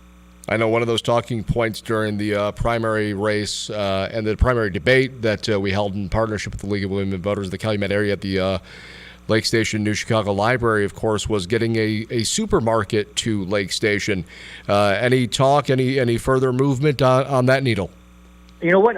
Once again, absolutely, we want a grocery store and a supermarket in our city, but we have to be real and we have to be realistic. It's something that we are continually trying to get. Each place tells us the same thing, though. We're not in a food desert, and it's discouraging, but at the same time, it's also motivation. Mm-hmm. And we want to continue to move forward. And once again, we are constantly trying, constantly reaching out. And one of these days, something will bite. And with the positive momentum and the way that we're moving forward as a city, it just takes that one bite, and the rest is history. And I look forward to being the leader who gets that bite. Mayor Bill Carroll is also not only the three-time defending champion mayor of the year, according to the Northwest Indiana Times, but also a volunteer firefighter for the city of Lake Station. Are you also going to don a vest and have a shovel or a backhoe working on those underground projects? You know what? I unfortunately I don't have a CDL, so I can't drive any of that stuff. But if I did, you better believe I would be. I'm not ashamed to get on the back of a garbage truck or do what needs to be done in this city. And it takes that's what it's all about, is stepping in and helping out wherever I can help out at. I'm not a sit behind the desk guy, bark orders. I'm more of a hands-on, let's go out and do this. I became a fireman after my first year as mayor because I saw the need for it. And to be honest with you, I wish I would have done that straight out of high school. I love being a fireman. I love being able to serve. I love being able to respond and help out people in their time of need. And that's just another blessing that I have, and another blessing that the city has given me. Mayor Carroll, congratulations on your victory, and let us know if it's a fourth straight. We'll go ahead and get you back on the airwaves here, and we'll go ahead and let you go and enjoy the victory tonight. That is Mayor Bill Carroll winning his second straight mayoralship for the city of Lake Station. Mayor Carroll, congratulations. Thank you very much. You have a great day. You are listening to live election night coverage here on Lakeshore Public Media, streaming online at Facebook.com as well as on YouTube. And for Jose, we'll go ahead and take a very short break and then come back and talk with Jim Harper.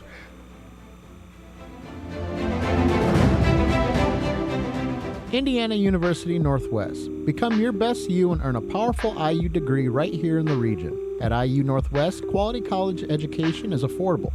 Apply to IU Northwest by December 1st to maximize scholarship eligibility. IU Northwest has a degree for you, offering more than 70 degree programs in business, healthcare, education, arts, and sciences. Apply to IU Northwest by December 1st. Visit northwest.iu.edu/apply. Hollywood is finally telling us a story about Elvis, not from his point of view. I need a woman who understands that things like this might happen, but from his wife, Priscilla's. I want a life of my own. Adapted from Priscilla Presley's 1985 memoir, what does this new film tell us about Elvis and the woman he started to date when she was just 14? Next time on 1A. Tune in for 1A, live from 9 to 11, Monday through Friday, here on Lakeshore Public Media, 89.1 FM. Many of Lakeshore Public Media members have contributed and have continued to contribute for over a decade. Their continued support has made it possible for you to listen to the programs and stories that continue to impact and enrich your life this year, next year, and many years to come. Become a sustaining member right now at lakeshorepublicmedia.org/give or call 219-756-5656. Investigators say a Texas prison inmate attacked a guard. Witnesses say in response the guards beat him so badly he's now in a coma. What about the culture that promotes this type of incident, this type of action towards inmates? What about the culture? Is it too few staff for too many inmates? On the next Morning Edition from NPR News. Tune in for Morning Edition from 4 to 9 a.m. with local news beginning at 6 here on Lakeshore Public Media, 89.1 FM.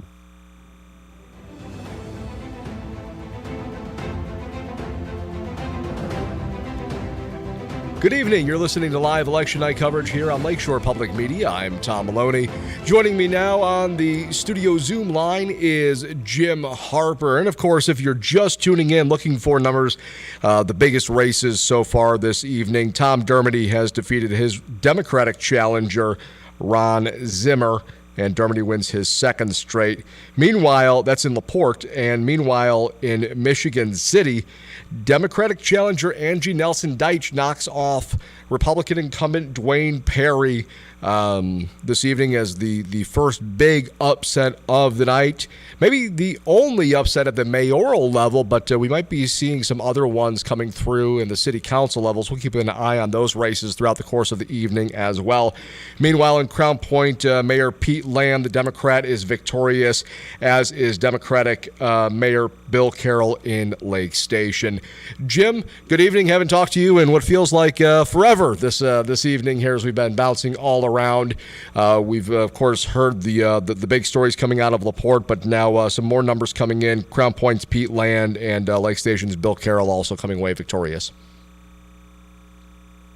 You know, it is certainly, there are some interesting election results in Northwest Indiana tonight. I think it's hard to take any particular takeaway from them at this point. The biggest reminder that I'm getting right now is that, especially when we're talking about municipal elections, is that local conditions and local issues really dominate. I don't think one party has had a particularly, can say that they've won all the races tonight, or that they've been on the losing end of all the races tonight. It's been a pretty competitive night in Northwest Indiana. We've also seen some interesting election results around the country as well. I don't want to get too far into those, but in Kentucky, I think Democrats have had a really strong victory tonight. In Ohio, you've seen what looks like a victory for abortion rights. So I think that there's a lot.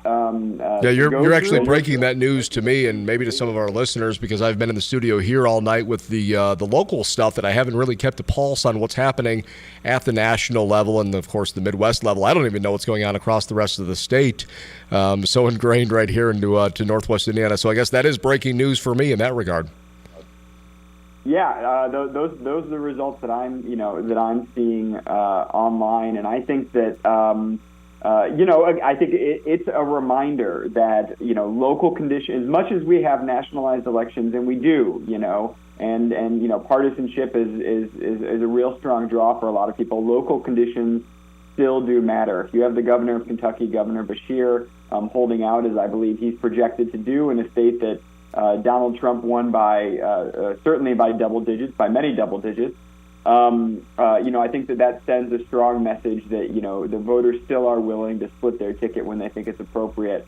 But, we've seen that it appears on display in Northwest Indiana as well. I think the results in Valparaiso, the results in Portage, where you're seeing a bit of probably going to see a bit of a split between council control and mayoral control, though we're still waiting for some final results, send a pretty strong message on that front as well.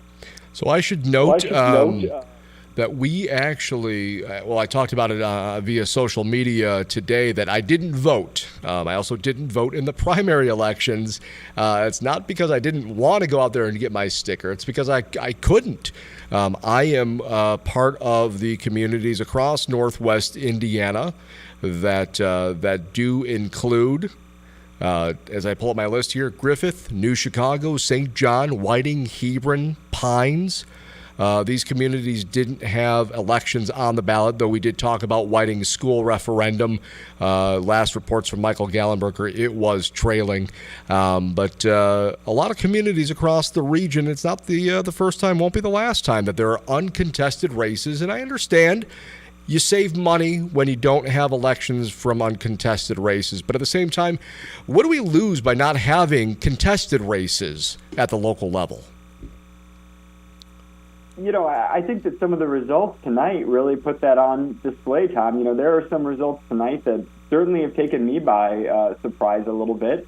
You don't, especially in local elections, we don't know what's going to happen because there are unique issues in every community. And so people might not, somebody might not just pull the R or the D lever. People are more open to voting for the candidate instead of the party. So I do think it's unfortunate that we don't see more elections contested. When we talk about low voter turnout, certainly that's a role in that. But voters have shown that they are eager to listen to candidates regardless of their traditional party alliances. Absolutely, and it feels like, at least for a lot of local elections, that it has more to do with the person running for office as opposed to what the traditional national party politics might play. And maybe we are seeing that at the local level. And it's sometimes a grassroots campaign matters more than how much money you're funneling into a race and how many yard signs you can get stuck in the mud around your neighborhood. I think, especially when we are talking about city and town elections, people really have a good sense of what's going on in their community, and people talk, and, there are all sorts of informal networks for candidates to get information out there. And it's kind of refreshing, frankly, to see situations where it's not automatically the candidate with the most money who wins, where local issues predominate. And I'm always very pleasantly reminded on municipal election night how much people pay attention and how much people are engaged with the issues that are going on in their community. Because the cynic in me thinks that partisanship is just going to win out in a lot of these elections, but voters remind us, certainly in these races, that they're still paying attention to issues, and that they are engaged more on issues than party status. Absolutely. That's Jim Harper joining us here on the studio lines via Zoom here at Lakeshore Public Media for our live election night coverage. I am Tom Malony. We're waiting to hear from Mayor-elect Eddie Melton from the Steel City, Gary. So we're waiting to get the latest on him, as well as trying to get out to Angie Nelson Deitch, who was victorious this evening in Michigan City. We are planning on wrapping up around 9 o'clock, but if we do need to stick around a little bit later, we hope that you will. Jim, that's you, and you, the listeners and viewers as well on Facebook and YouTube, if necessary. Looks like we're going to be getting Eddie Melton on here in just a moment, so I will wait for the thumbs up from Jose that we do have him on the line. So please bear with us here as you are listening to live election night coverage on this Tuesday, November 7th. And I should note again, the big winners so far: Tom Dermody, the Republican from LaPorte; Angie Nelson Deitch, the Democrat from Michigan City. We also have, we heard earlier as well from Crown Point Mayor Pete Land, who was victorious in his first election bid. And, of course, we heard from Lake Station Mayor, three-time defending Mayor of the Year, I should note. Not two-time, three-time. Sorry, Bill. Democratic Mayor Bill Carroll.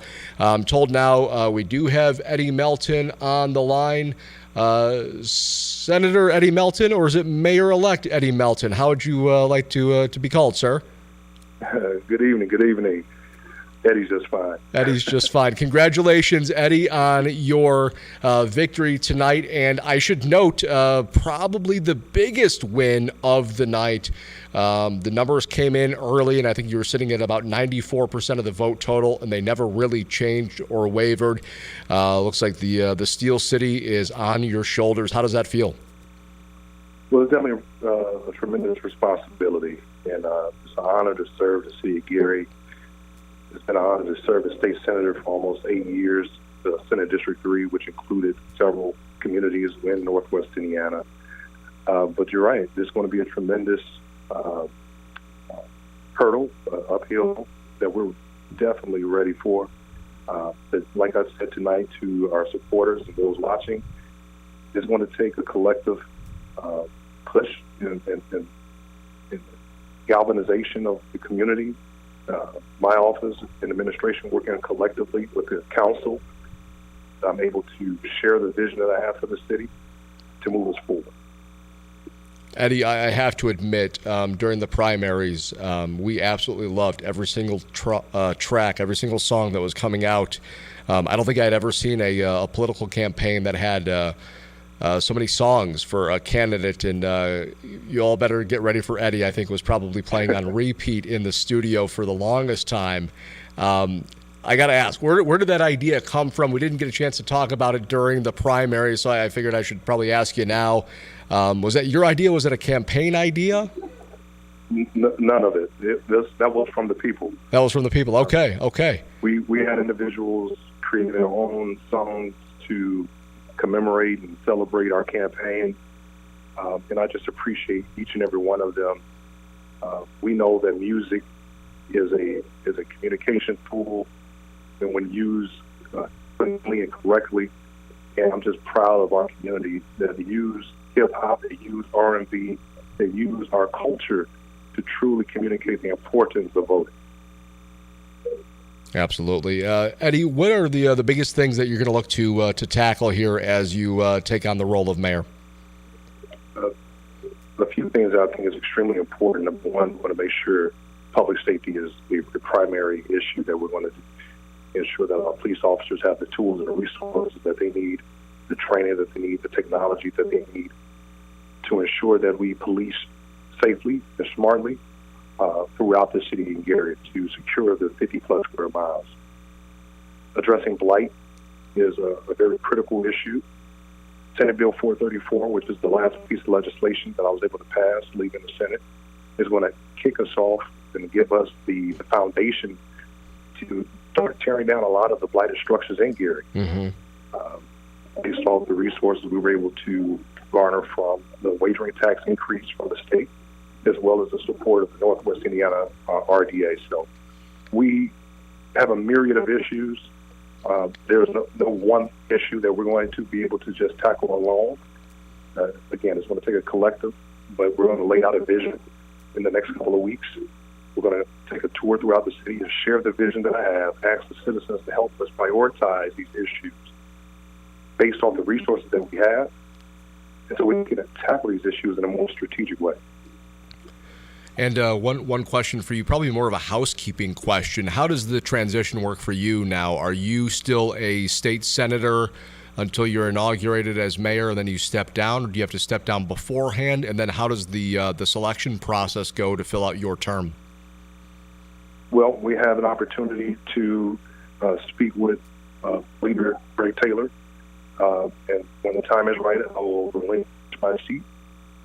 And the Northwest Indiana delegation of the Gary Precinct Organization will have to caucus someone in to finish my last year in my term.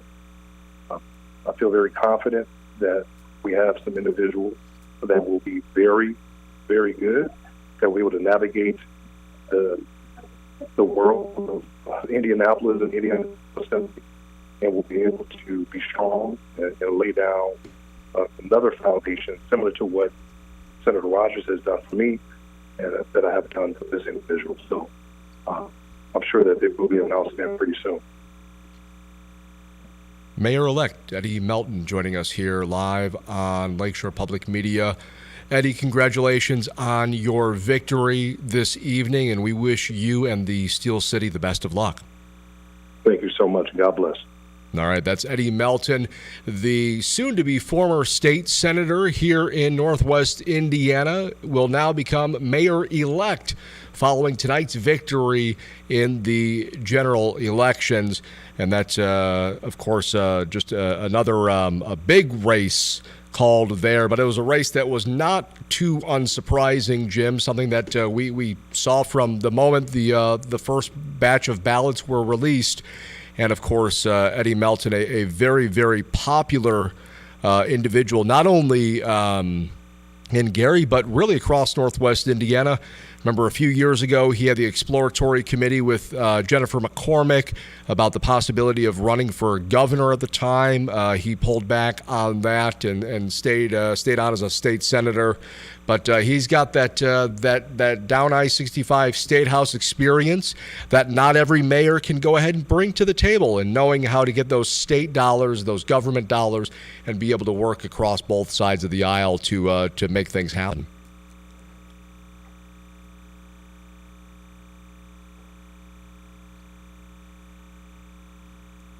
Oh, Jim, hold on. We seem to be having some... Oh, there we go. Sorry about that. Okay, start back over. We lost you for a moment. No, all I was saying, Tom, is that, Eddie's obviously a very impressive leader for the city of Gary, but for the entire region and, for the state. And he's been somebody who, even though he's in the minority as a Democrat down in Indianapolis, has nonetheless been able to get things done. He's run certainly a very, strong and impressive campaign in the city of Gary. He's an inspiring public servant. And I'm excited to see what he accomplishes, not only as the leader of Gary, but as a leader in Northwest Indiana. And, putting on my hat as a Democrat, I think he's, one of the promising young leaders that we have in this party. And of course, it's one of those things where so goes cities, or so goes Gary, so goes Northwest Indiana. And again, another community that has an opportunity to have some outstanding growth happen to it because of that double track extension that we talked about earlier tonight. We are still trying to get a hold of Angie Nelson Deitch out of Michigan City tonight, and possibly Austin Bonta, who looks like he has a pretty sizable lead right now in Portage over incumbent Democrat Sue Lynch. We'll keep an eye on those as well. It looks like we'll be sticking around a little bit past 9 o'clock here at the Lakeshore Studios. But Jim, something that I wanted to talk with you about before we get to some numbers from Michael Gallenberger here in just a few minutes are the rise of independents and third-party candidates.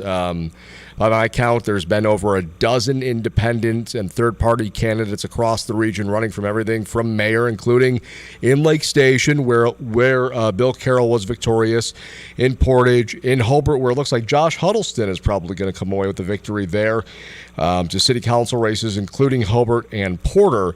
How are third-party politics stacking up here in Northwest Indiana? I don't recall a recent election cycle that had so many independent or third-party candidates running for office.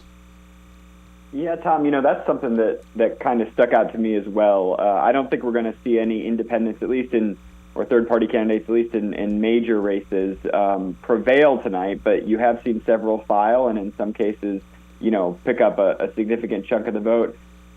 To me, it's a symptom of a larger national issue. I think that at the national level, there are a lot of people who are frustrated with both of the parties for whatever reason. And, that one of the ways that we've seen that is, for instance, you've seen presidential polling that has, Robert Kennedy Jr. getting a really significant chunk of the vote in these very, very early polls. Now, I don't think that's going to hold up or continue. But what it says to me is that there are a lot of people that are frustrated with both of the parties right now. I think that's certainly true at the national level, and you're seeing it play out a little bit here in Northwest Indiana as well. Certainly, and of course, some of those races, though, have already been called, including Lake Station, for Bill Carroll, where he had a Republican and an independent challenger in Lake Station. In Portage, Michael Cooper looks like he garnered maybe 2 or 3% of the vote total, if that at all. City council races, though, maybe a little tighter, and maybe this is an opportunity for those independents and third-party candidates to really make inroads into local offices, because so often I tend to see them, they're running for U.S. Senate, they're running for U.S. House of Representatives, they're running for governor's races and for presidential races, as opposed to running for a local school board or a local city or county council race, something at the local level. It seems like more often than not they're shooting for the pie in the sky, but maybe keeping it a little closer to home might be more advantageous for them, and we'll keep the pulse on that conversation along with a couple of others as well. We're still working to get the latest out of Michigan City, but we're going to go ahead and switch over to the phone lines now. We have presumptive mayor-elect John Costas from Valparaiso joining us on the studio line now. John, good evening. Glad to be with you. Glad to talk with you again. And last time we chatted, we were at the Opera House in Valparaiso wrapping up a debate done in partnership with the League of Women Voters of Porter County. During that debate, John, you had a lot of plans laid out. And now that question is, what are going to be the first steps for you as you transition back into a role that you know very well? Well, first of all, I'm really delighted to have the opportunity to step back into the role as mayor, having served 16 years, and as you know, I released the Costas Plan 2.0 3 or 4 months ago that outlines our priorities to keep the city on track. So the goal is to implement that plan. The council will be now controlled by Democrats in Valparaiso because they won 5 of the 2 seats. So the first order of business will be to work closely with the council and to make sure that my priorities align with them, and there'll be certainly some give and take. So that'll be the first order of business, and also to complete a lot of the great projects that Matt Murphy has underway here in the city of Valparaiso. And that is Mayor Matt Murphy, who is stepping down because of a new job opportunity, and he was running for city council. I don't know how that race wrapped up. Is he one of the 2 Republicans to win tonight, or did he lose his at-large bid? So it appears that, and we believe the results are final, that we lost both at-large council seats and 2 district seats. So the makeup of the council will be 5 Democrats and 2 Republicans, which is a big change from years past.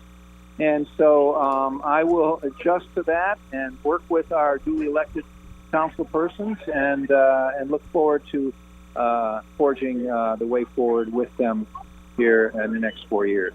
Always kind of interesting to see a city council race go the opposite way of a mayoral race. If you don't mind maybe pontificating, what drew voters to you as the mayoral candidate, but maybe not necessarily for those other Republican city council races? Well, my opponent was pretty much unknown and very inexperienced in terms of leadership experiences. So, and I'm a proven commodity in the sense that I've led the city for 16 years, and we had a lot of success during those 16 years. So there was really a big gap in proven experience, and I think that's why I drew a lot of Democrat votes. But clearly, it is a sea change here in the city, and exactly why that happened. And one of the reasons for this, the vote turnout wasn't near as good as it was even 4 years ago. So, I mean, that's an issue, whether or not we got our voters out.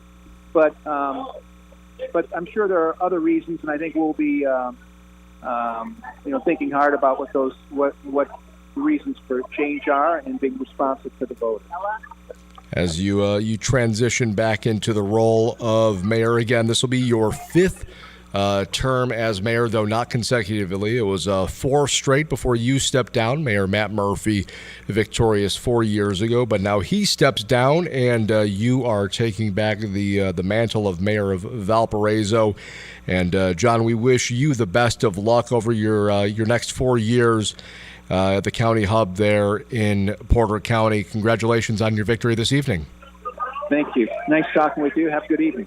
You as well, John. That's John Costas, mayor-elect out of Valparaiso, who now will have to work with a Democratic-controlled city council. Again, a conversation from earlier this evening with Jim Harper here on the line as well. We'll be getting to Jim in just a moment, but we don't recall the last time that a Democratic-controlled city council was present in Valparaiso, so it'll be interesting to see how that goes for Mayor-elect John Costas over the next 4 years in the city of Valparaiso. But let's go ahead and go back now to the studio newsroom, and Michael Gallenberger has the latest numbers. Yeah, Still no final numbers here for Lake or Porter counties, but as the results stand in Lake County, it's 266 of 282 precincts reporting. That's the latest I've seen.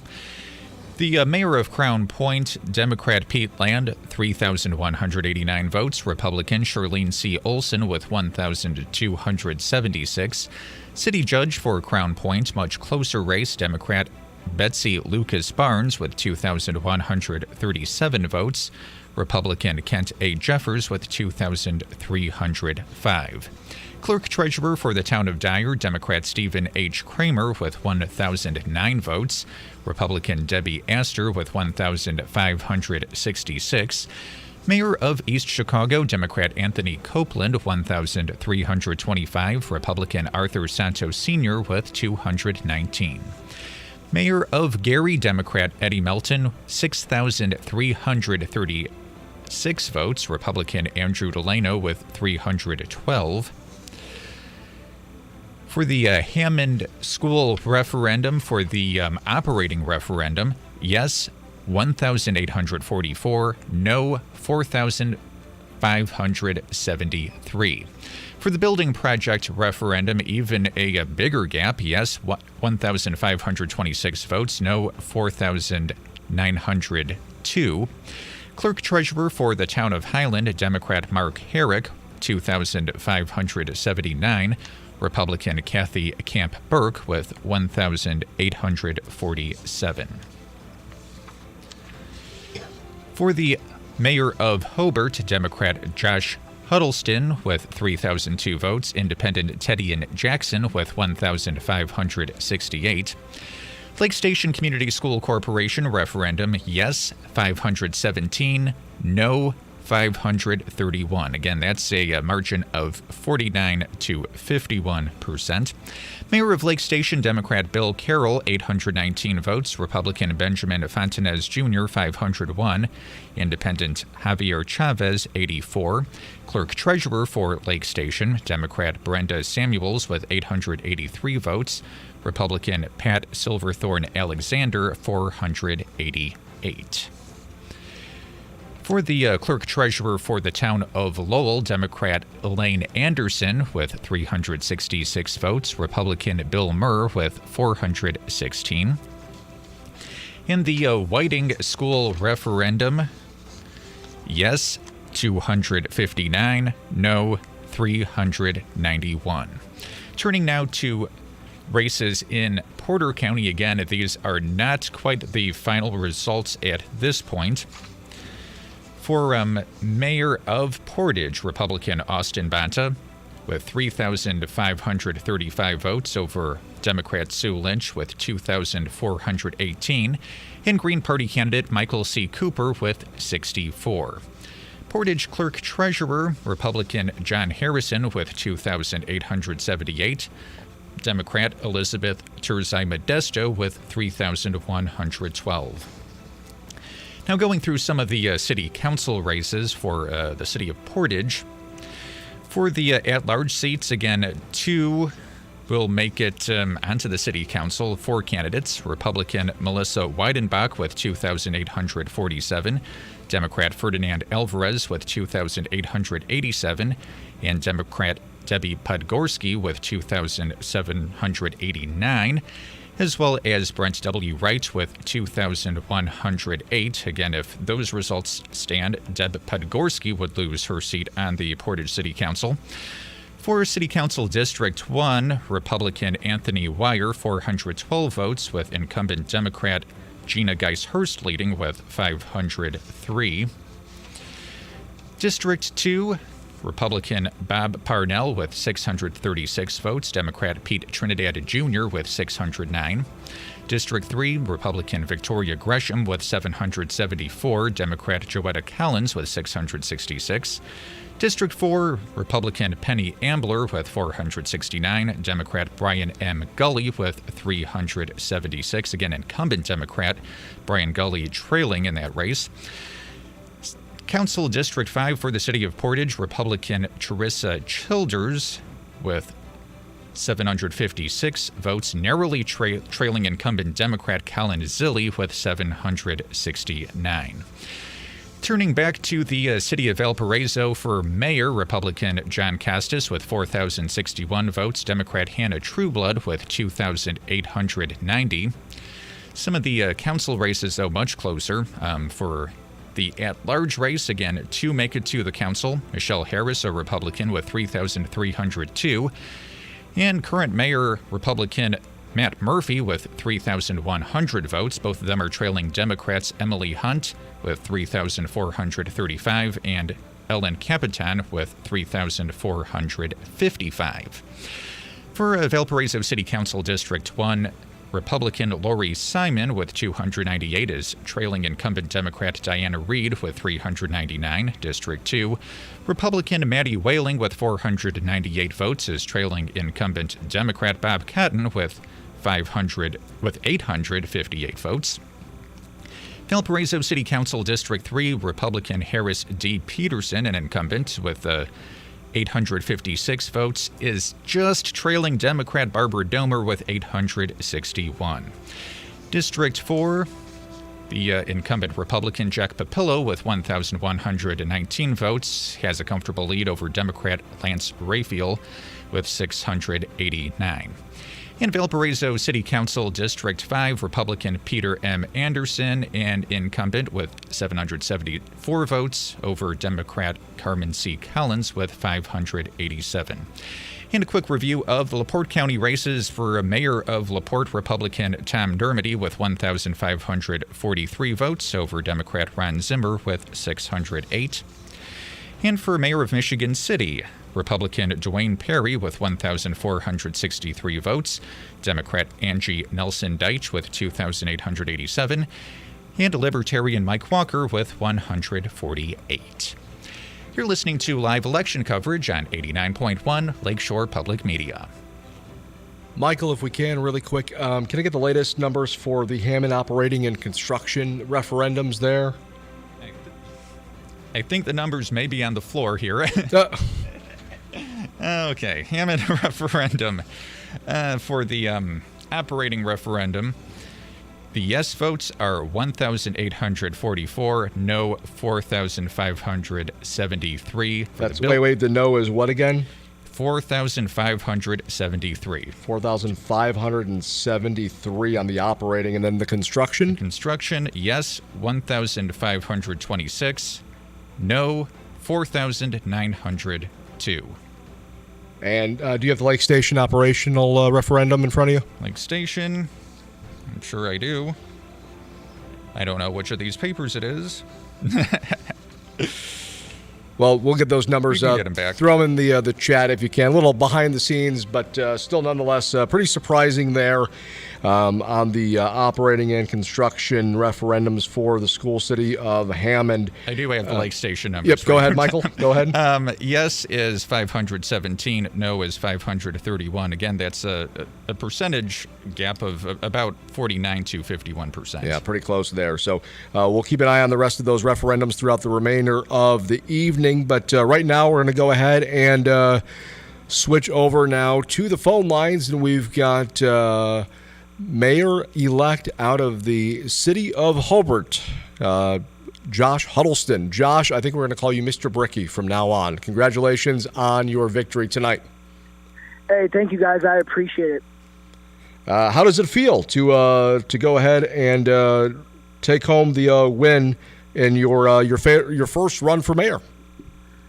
I'll tell you what, we kind of launched this back in January. Just kind of our love for the community and our love for the city. It's kind of resonated with the voters, and it feels great tonight. The voters came out, and I think a pretty good voter turnout, and it was an overwhelming win.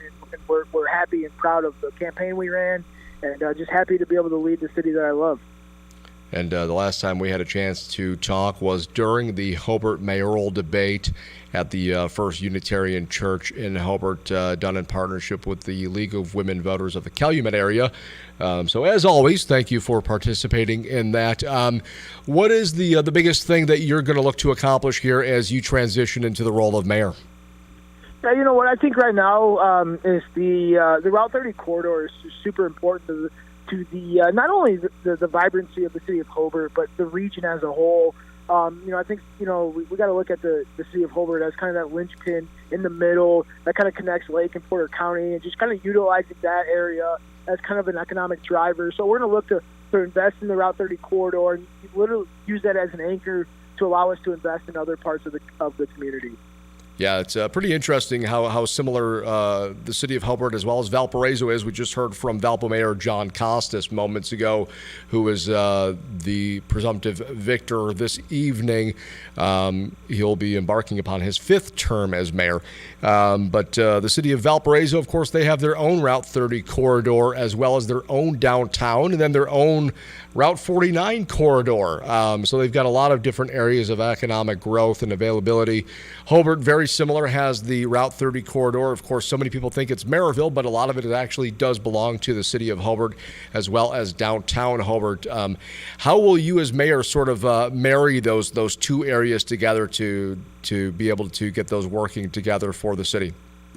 Yeah, you know what, I think sometimes, trying too hard to marry them together, sometimes they kind of stand on their own as their own identity, and I think it's important that we invest in both of them equally and understand the importance that both of them play a role in our community. So I think it's important that we recognize that and kind of work to their strengths.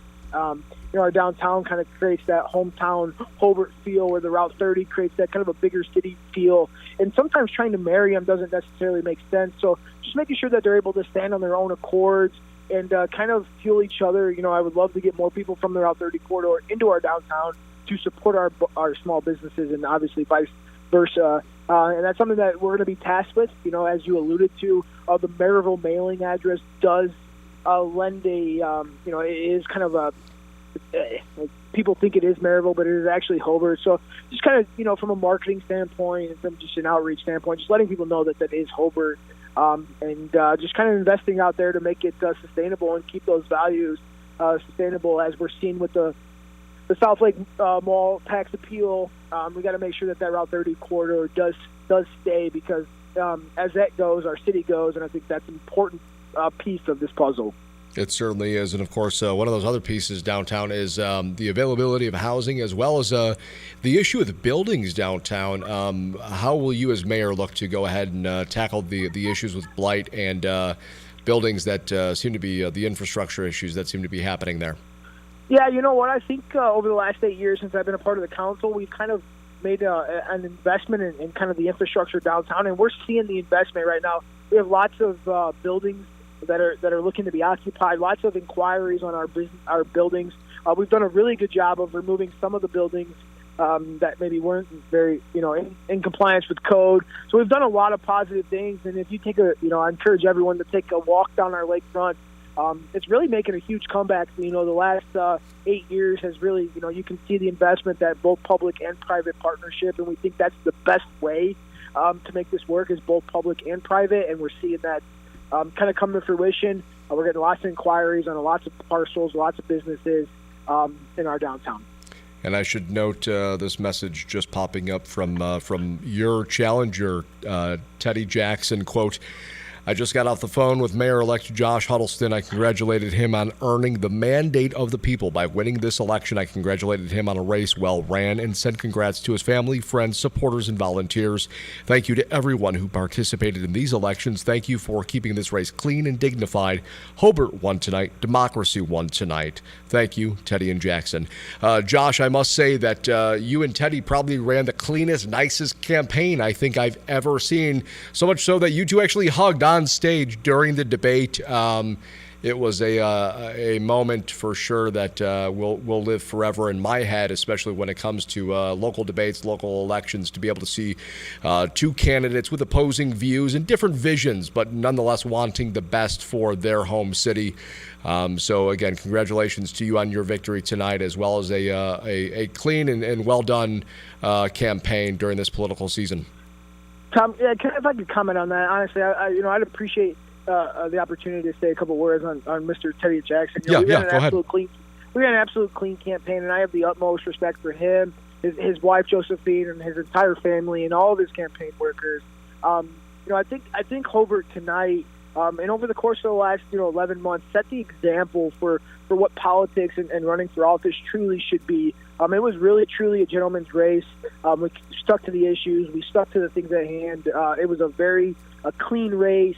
And to Teddy's point, I think Hobart did. I think Hobart won. I think we restored the faith in the political process, and hopefully we set the example for more communities to follow.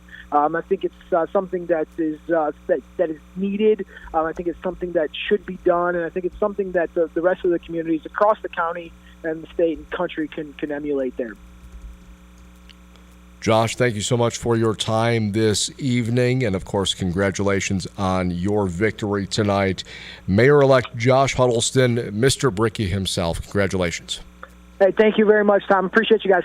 All right, thank you so much. Yep. We'll go ahead and take a break now. You are listening to live election night coverage here on Lakeshore Public Media, 89.1 FM, streaming live on Facebook and YouTube.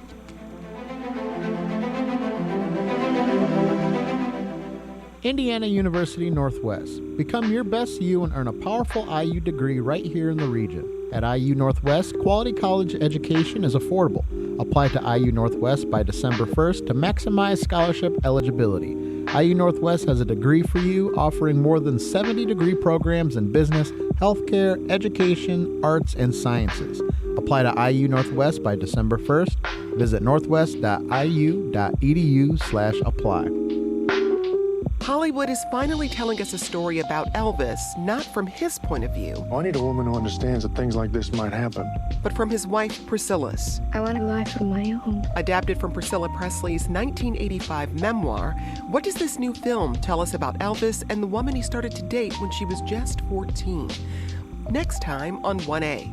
Tune in for 1A, live from 9 to 11, Monday through Friday, here on Lakeshore Public Media, 89.1 FM. Many of Lakeshore Public Media members have contributed and have continued to contribute for over a decade.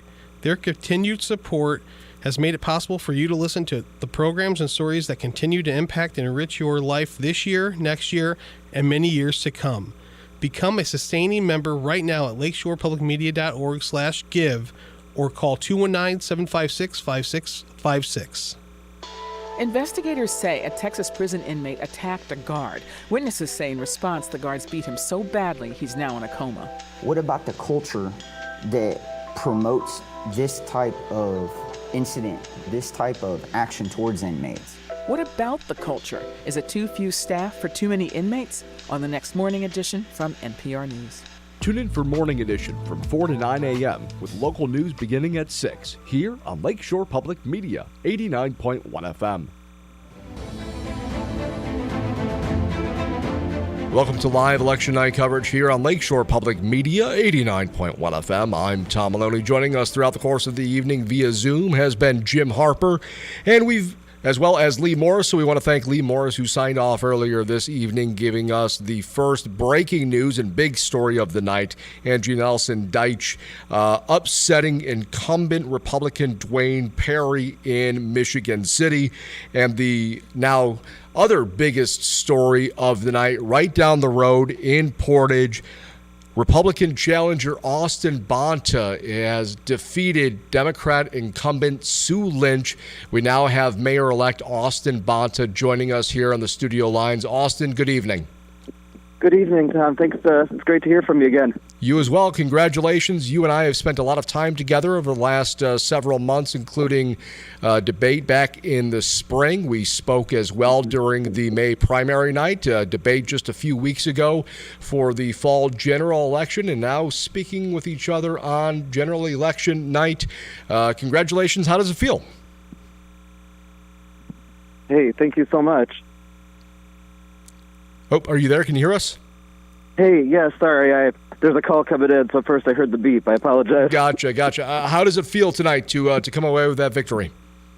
It feels incredible, and I am so thankful to, first of all, my family, to everybody who was on my team, and of course all the voters in Portage who were willing to give this chance for what I think is going to be a great opportunity for our city for the next 4 years to really make a positive change in direction.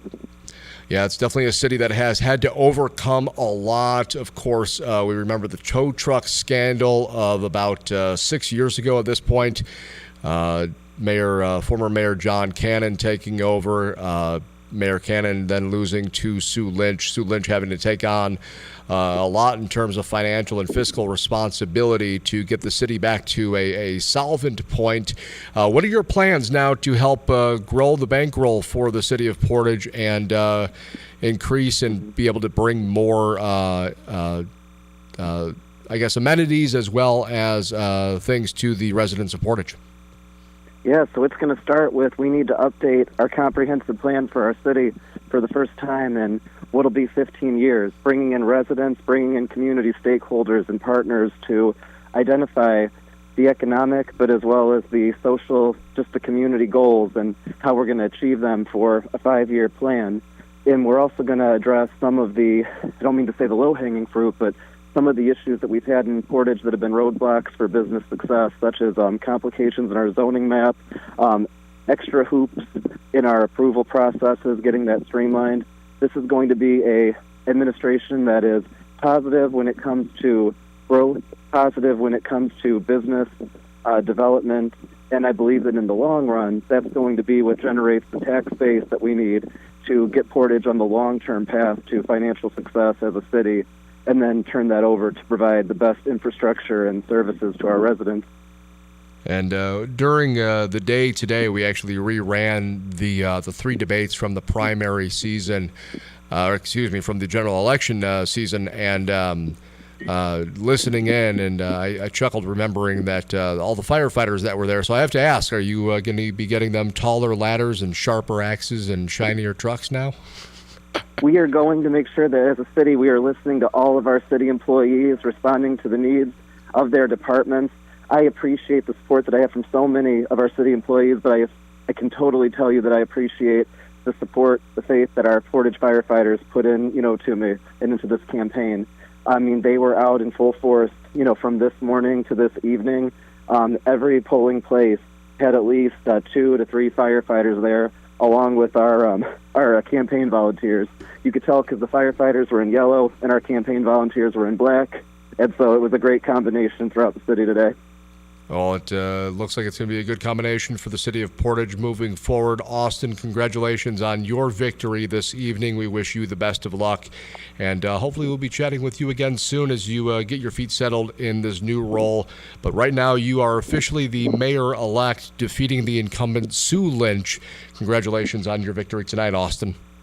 Hey, thank you so much, Tom, and just you guys have a great night as well. You as well. Thank you. And of course, you are listening to live election night coverage here on Lakeshore Public Media. I'm Tom Malony. That was Austin Bonta. And earlier this night, Tom Dermody victorious in LaPorte. Angie Nelson-Deitch still waiting to hopefully hear back from Angie. We've been trying all evening to get hold of her. We're now reaching out through some other campaign team members for Angie to see if we can get a hold of her. In Crown Point, Pete Land was victorious. Lake Station, Bill Carroll is victorious. In the Steel City of Gary, Eddie Melton moves from state senator to mayor-elect. In Valparaiso, John Costas, for the first time in his political career, is going to have to work with a democratically controlled city council as he was victorious tonight over Democratic candidate Hannah Trueblood. Of course, we just spoke with Josh Huddleston moments ago, the Democratic mayoral-elect, taking over for outgoing Mayor Brian Snedecor in Hobart, and, of course, in Portage, Austin Bonta defeating Sue Lynch. And, of course, Jim Harper still on the line with us here. Jim, a lot of things happening tonight. For me, I don't think any really big surprises other than the Democratic City Council. That's something I don't think I had on my bingo card for this evening. What are your thoughts so far on this evening as we wrap up coverage? Yeah, that's the biggest surprise for me tonight, Tom, is Democratic City Council in Valpo. It's not something that I think has happened in a long time, certainly not something that I remember in my lifetime. And, shows that residents in Valpo, while they did elect John Costas to another term, they were ready for some balance in government and ready for a change.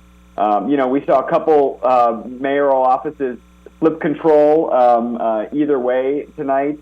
I don't think any of those certainly some of them were surprises, but you saw Democrats pick up at least 2 mayoral offices in Michigan City and in Hobart, and you saw Republicans pick up an office in Portage. So those were also, I think, noteworthy tonight. But for me, the big takeaway is that this is one of those nights where all elections were local, and local issues in communities predominated, and it sends to me a message that as we head into 2024, we have some very tight, competitive elections with lots of voters who are open-minded and up for grabs next year. I don't think we have any clear sense one way or the other from tonight how things are going to go next year. Yeah, I was going to say, as we look ahead, we've already got some folks throwing their names into the ring for United States Congress, for U.S. House of Representatives District 1, a couple of Republicans. I wouldn't be surprised if we get a few more big-name Republicans. This is the time of the year, right? It's always around the holidays that they're talking to family members and determining, should I run for office, should I not run for office? When in reality, I think a lot of those decisions were probably made, well before the 4th of July. But hey, it makes for good political theater, I suppose. Jim, I would be remiss if I didn't ask you, are you planning on running for anything next year?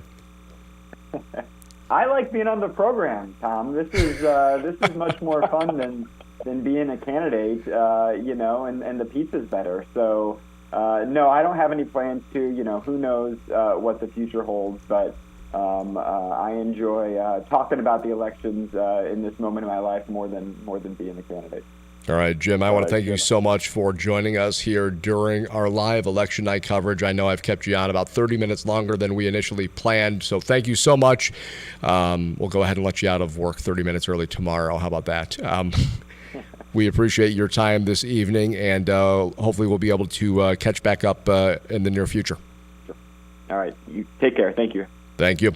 And you are listening to live election night coverage here on Lakeshore Public Media. Thank you again to Lee Morris for his contributions live from LaPorte. That was Jim Harper live from his desktop at home as he's been battling illness and keeping distance and feeling better, and we hope he continues to feel better. No doubt some candidates across Northwest Indiana tonight feeling really good, and some others, well, they're going to want to feel better tomorrow as well. We'll go ahead and take a break. You're listening to live election night coverage presented by Indiana University Northwest. I'm Tom Malony.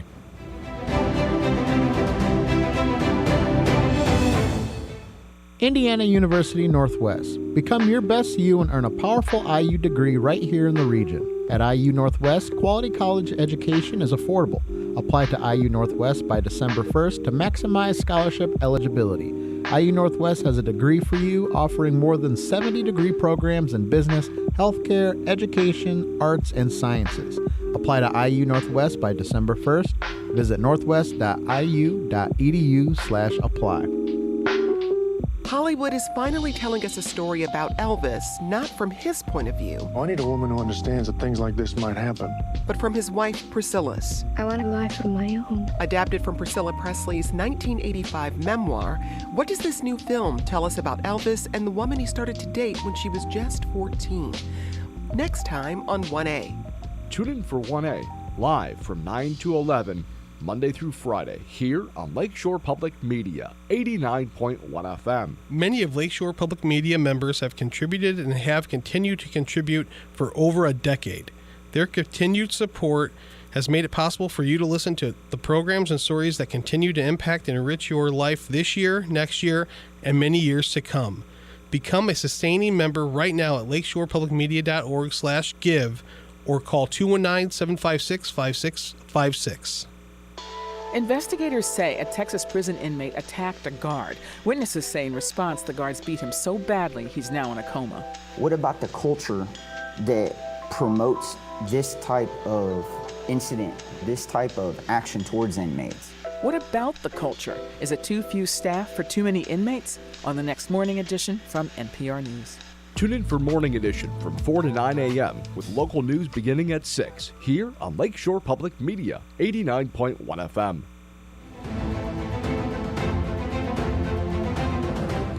You're listening to live election night coverage here on Lakeshore Public Media, 89.1 FM. Good evening. I'm Tom Malony. We'll get back into the Lakeshore newsroom now. Michael Gallenberger has the latest numbers from Lake and Porter counties.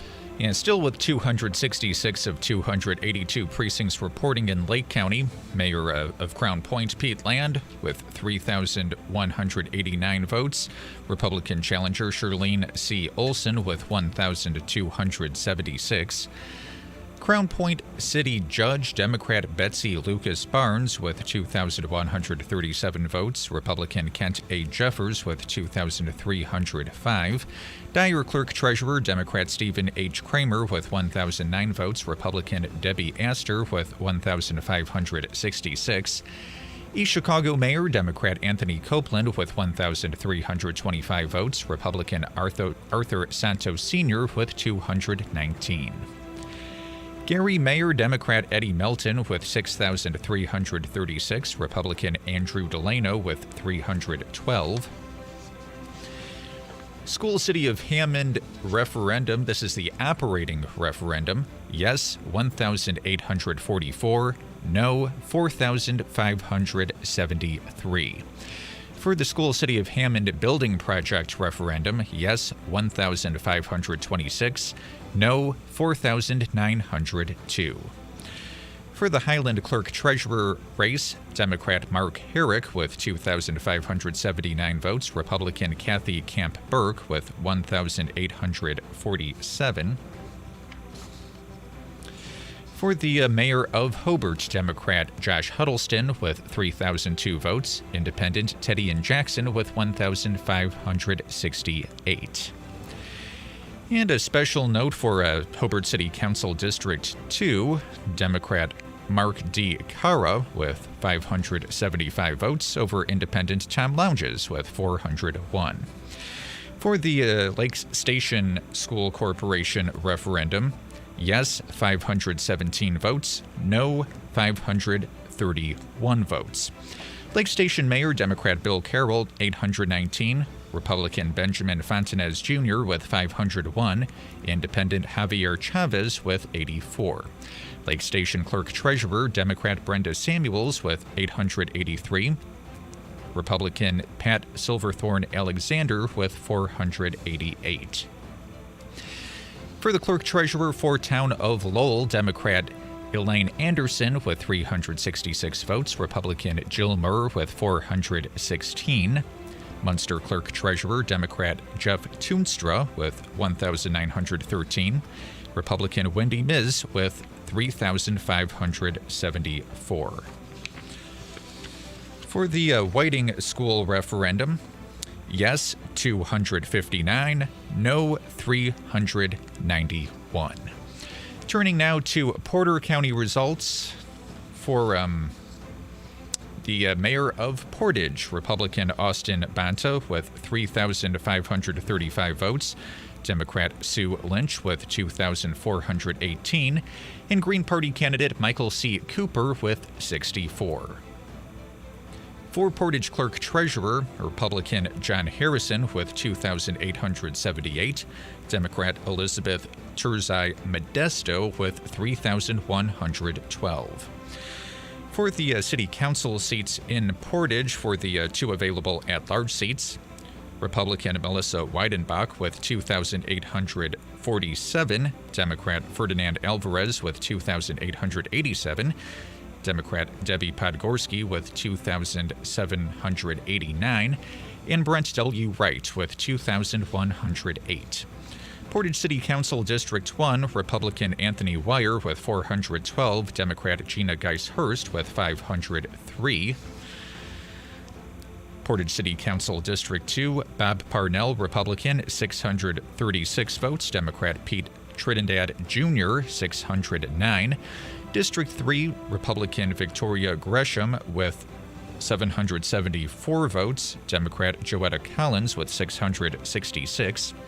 District 4, Republican Penny Ambler with 469 votes, over incumbent Democrat Brian M. Gully with 376. Portage City Council District 5, Republican Teresa Childers with 756 votes, trailing incumbent Democrat Colin Zilli with 769. Looking at the city of Valparaiso, Mayor John Costas, a Republican, 4,061 votes over Democrat Hannah Trueblood with 2,890. For the at-large Valparaiso City Council seats, Republican Michelle Harris with 3,302, Republican Matt Murphy with 3,100, Democrat Emily Hunt with 3,435, and Democrat Ellen Capitan with 3,455. Valparaiso City Council District 1, Republican Lori Simon with 298, trailing incumbent Democrat Diana Reed with 399. District 2, Republican Maddie Whaling with 498 votes, trails incumbent Democrat Robert Catton with 858. Valparaiso City Council District 3, Republican Harris D. Peterson, the incumbent, with 856 votes, narrowly trails Democrat Barbara Domer with 861. District 4, incumbent Republican Jack Papillo with 1,119 votes, leading Democrat Lance Raphael with 689. In Valparaiso City Council District 5, Republican Peter M. Anderson, the incumbent, with 774 votes, over Democrat Carmen C. Collins with 587. And a quick look at a couple of the races in LaPorte County. For mayor of LaPorte, Republican Tom Dermody with 1,543 votes, over Democrat Ron Zimmer with 608. In Michigan City Mayor, Republican Dwayne Perry with 1,463 votes, Democrat Angie Nelson Deitch with 2,887, and Libertarian Mike Walker with 148. And again, those numbers, once they are finalized tonight, will be certified, I think in most cases, toward the end of next week before they officially become, well, official. You're listening to live election coverage on 89.1 Lakeshore Public Media. Thank you, Michael. And of course, you've been listening to live election night coverage, and we've heard from so many candidates across the evening, as well as Crown Point Mayor Pete Land, Lake Station Mayor Bill Carroll, Gary Mayor-elect Eddie Melton, Valparaiso Mayor-elect John Costas, of course, Hobart Mayor-elect Josh Huddleston, and Portage Mayor-elect Austin Bonta, who has knocked off the incumbent Democratic Mayor Sue Lynch. Tom McDermott Jr. wins his 6th straight, as he was unopposed in the city of Hammond. Anthony Copeland also wins in East Chicago, a race that we have been keeping an eye on this evening. Looks like Tom Lounges will lose his bid for city council in Hobart. I should note piece of programming. Tom will be back next Tuesday night at 7 o'clock. He had to take time off the year because he was running for office. Those are part of the FCC rules as a non-commercial station. So I know that there are folks out there who've been waiting to hear back from Tom Lounges and tune in to Midwest Beat. Midwest Beat will be back on the airwaves beginning next Tuesday at 7 o'clock. And if you can't wait until then, you can always go online and catch podcasts of old shows, or you can tune in Friday night, 7 o'clock, for Blues Night. Midwest Beat Blues also returns as game night wrapped up last Friday night. And I would be remiss if I didn't say go Northwest Indiana teams as they look to make their way downstate into and towards Indianapolis. It is the regional championships coming up on Friday night. Again, championships all everywhere on the football field, at the poll boxes, or polling booths, rather. I want to thank, of course, Molly DeVore for joining us tonight from the Times. I want to thank Lee Morris joining us live from LaPorte, as well as Jim Harper live from his home in Valparaiso. And to all of you for tuning in this evening, thank you so much. And don't forget that you can get more updates and numbers as we look for those final numbers to roll through as the evening progresses. Chris Nolte will have that information tomorrow morning beginning at 6 a.m. on Morning Edition. And, of course, Michael Gallenberger will be back behind the mic tomorrow afternoon at 3 o'clock for All Things Considered. Again, thank you to the Lakeshore staff here, Jose, Michael, D, Miguel, and, of course, to Northwest Indiana's favorite pizza joint that we always order from. Can't do it without our election night pizza. And most of all, we can't do it without you. Make your pledge of support right now at lakeshorepublicmedia.org. We are a wrap. Thank you so much for tuning into live election night coverage here on Lakeshore Public Media, presented by Indiana University Northwest.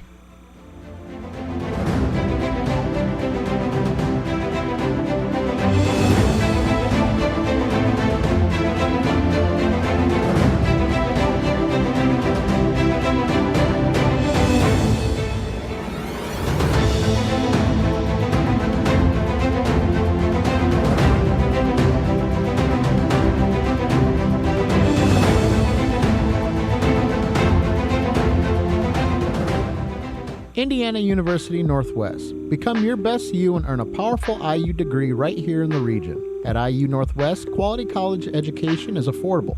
Apply to IU Northwest by December 1st to maximize scholarship eligibility. IU Northwest has a degree for you, offering more than 70 degree programs in business, healthcare, education, arts, and sciences. Apply to IU Northwest by December 1st. Visit northwest.iu.edu/apply.